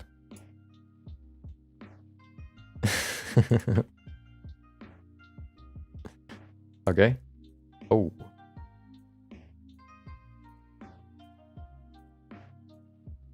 You have to sleep? Well, not anymore. I mean, you told me that you needed 3 hours to sleep anyway, so it's not gonna be... Not gonna... You know, there's still enough time to recover from this horrific accident, okay? Okay, let's quickly do this.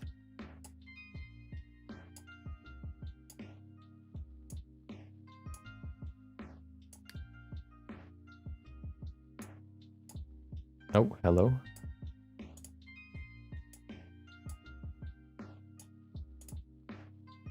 Okay.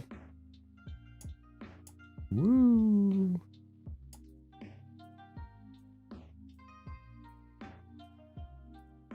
Okay, there you go.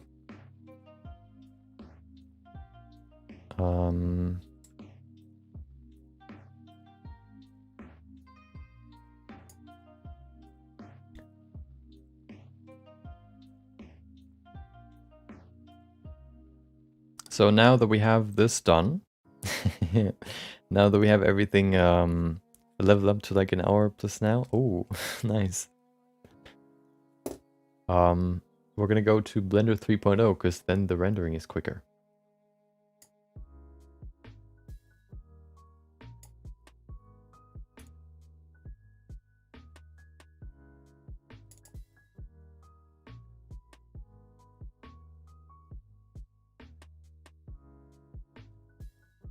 For some reason, Blender 3.0 sometimes takes a little bit longer to load. But it's not too bad. I've seen how long 3ds Max takes to, takes to load. So I'm not envious of that. I think it takes like a few minutes to actually load everything or boot up. So I prefer Blender. Thank you. Okay.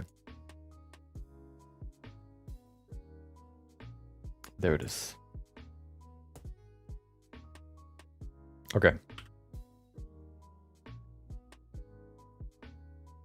Look at that. Look at that smoothness. Oh no. How sick's that? Okay.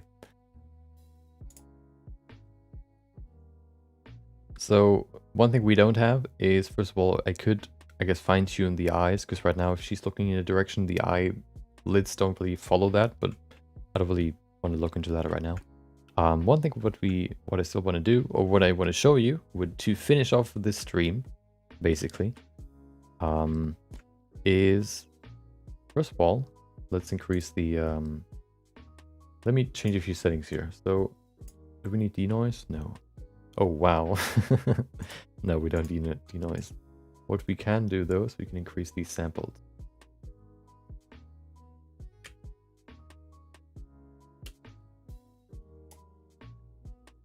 Okay. What's the noise threshold? Noise level step to stop sampling at. Okay. Yeah, there's still stuff we can optimize, of course. But that's not what I want to show you. What I want to show you, though, is one thing we can do now. So we have this one, but what we can also do is we can go to, let's go to this one. This one's just real time, so I want to look at this. Wait, does Eevee work? Hold on.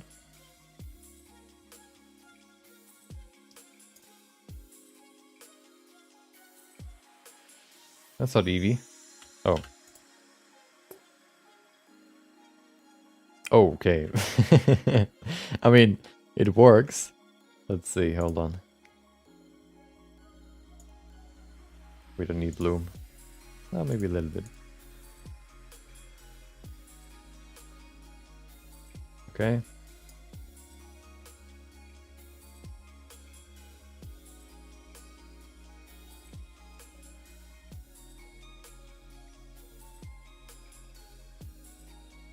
Okay. Shadows. Cascade size, and there you go. Okay. So I don't think, do we have is there subsurface scouting in Eevee? There is, right? Yeah, okay.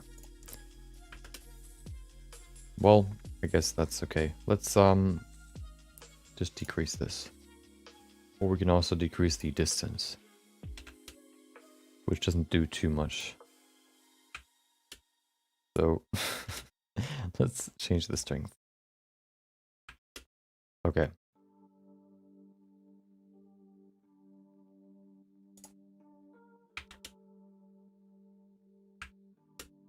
Perfect. So, okay, perfect. So what I want to show you is a cool feature that we have with this now.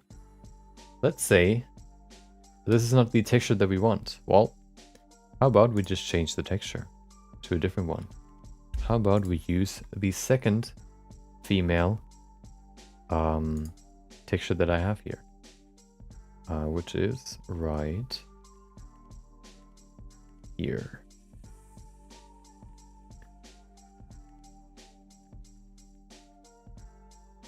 There you go.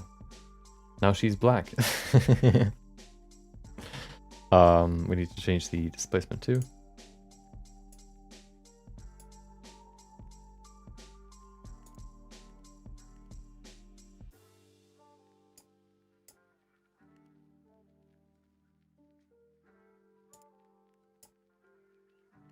She looks a little bit red. I wonder if that's just the color. Oh wow. What happened? Why is it so bright now?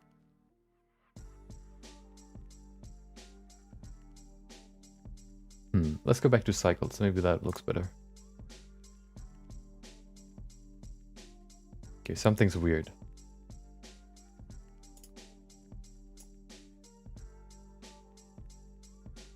I guess that's the problem. Let me remove the red light for a second. I want to see what it looks like without it. Okay, yeah, that's easy to see. Okay.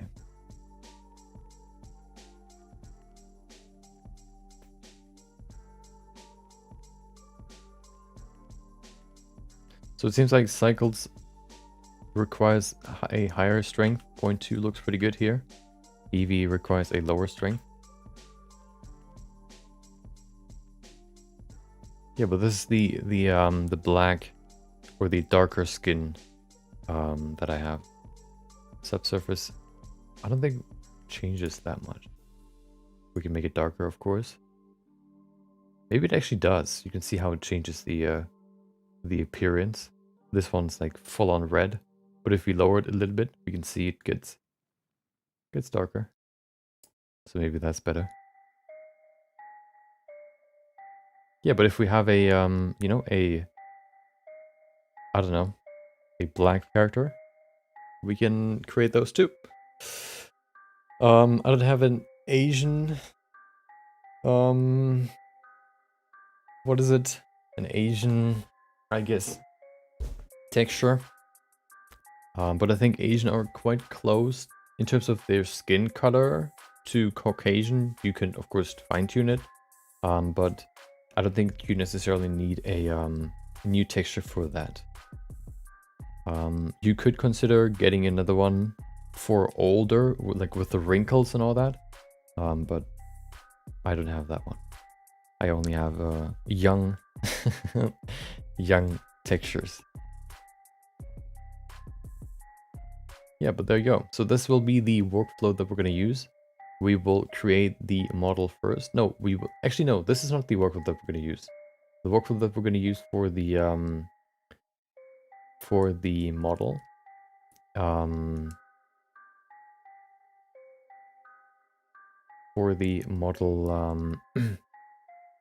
next week we'll use the full body base mesh because we need more than just the neck.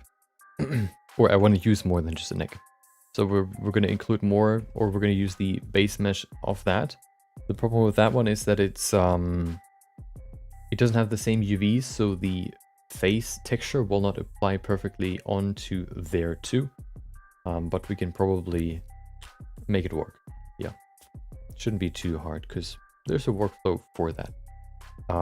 Yeah. But yeah, so this will be the new, faster and improved workflow to create realistic characters. We've basically now, today, done what took us for this one. Hold on. What took us for this one, at least, I think modeling the face was the day one. Then I actually didn't read apologize this, so this is maybe not the best idea here to choose this one, but we can look at the, oh, hold on, I have an idea.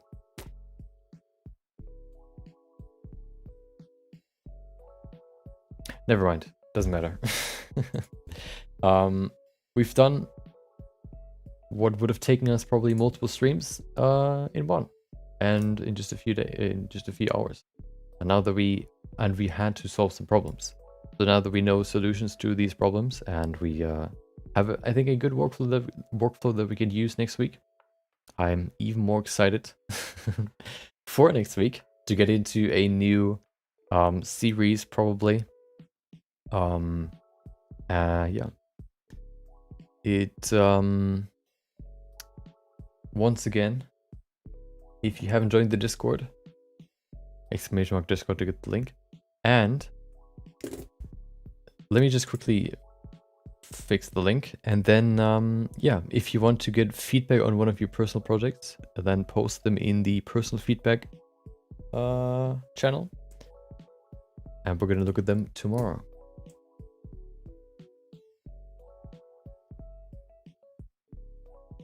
Let me just quickly fix the Nightbot link. 7 days? Nope, never. Perfect. Copy. Okay. Let me do that right now. Yeah, but I hope you enjoyed the stream. Hope you're excited for the... Well, if you're not excited, I will tell you, you should be excited for the... What is it? The yeah, the Discord link doesn't work right now. Let me just fix it real quick. Submit. Okay. It should be, let's see. Exclamation mark Discord. Does it have the new link now? It does. ERH. Yep, that's the new one. The new one should work.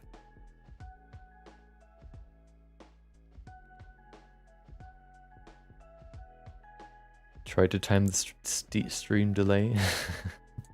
Almost. Yeah, but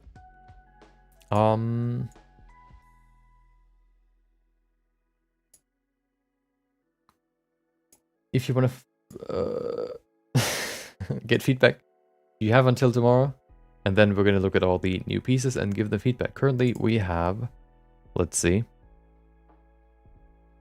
1, 2,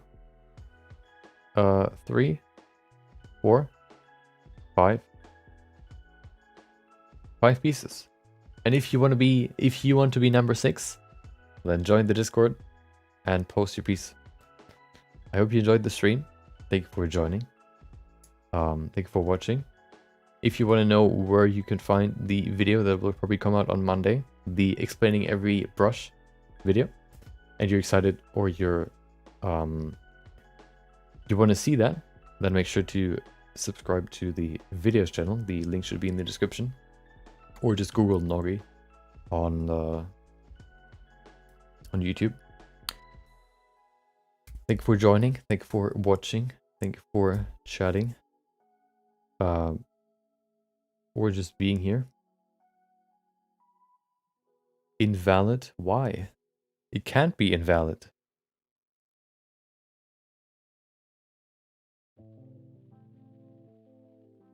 Wait, why does it... Why is there a different link for... You can click my link. My link should work.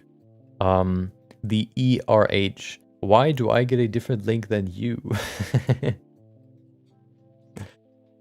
Yeah, mine works. Mine works. The one that you asked for doesn't work. That's so weird. Why does it... Why? Okay, now maybe now I can actually fix the problem. But yeah. Thank you for joining. Thank you for watching. Thank you for listening. Thank you for chatting. I'm just gonna post it in here. There you go. Thank you for watching. Thank you for listening. Thank you for chatting. Thank you for being here. I hope you enjoyed the rest of your day. Maybe I'll see you next time. Until then, take care.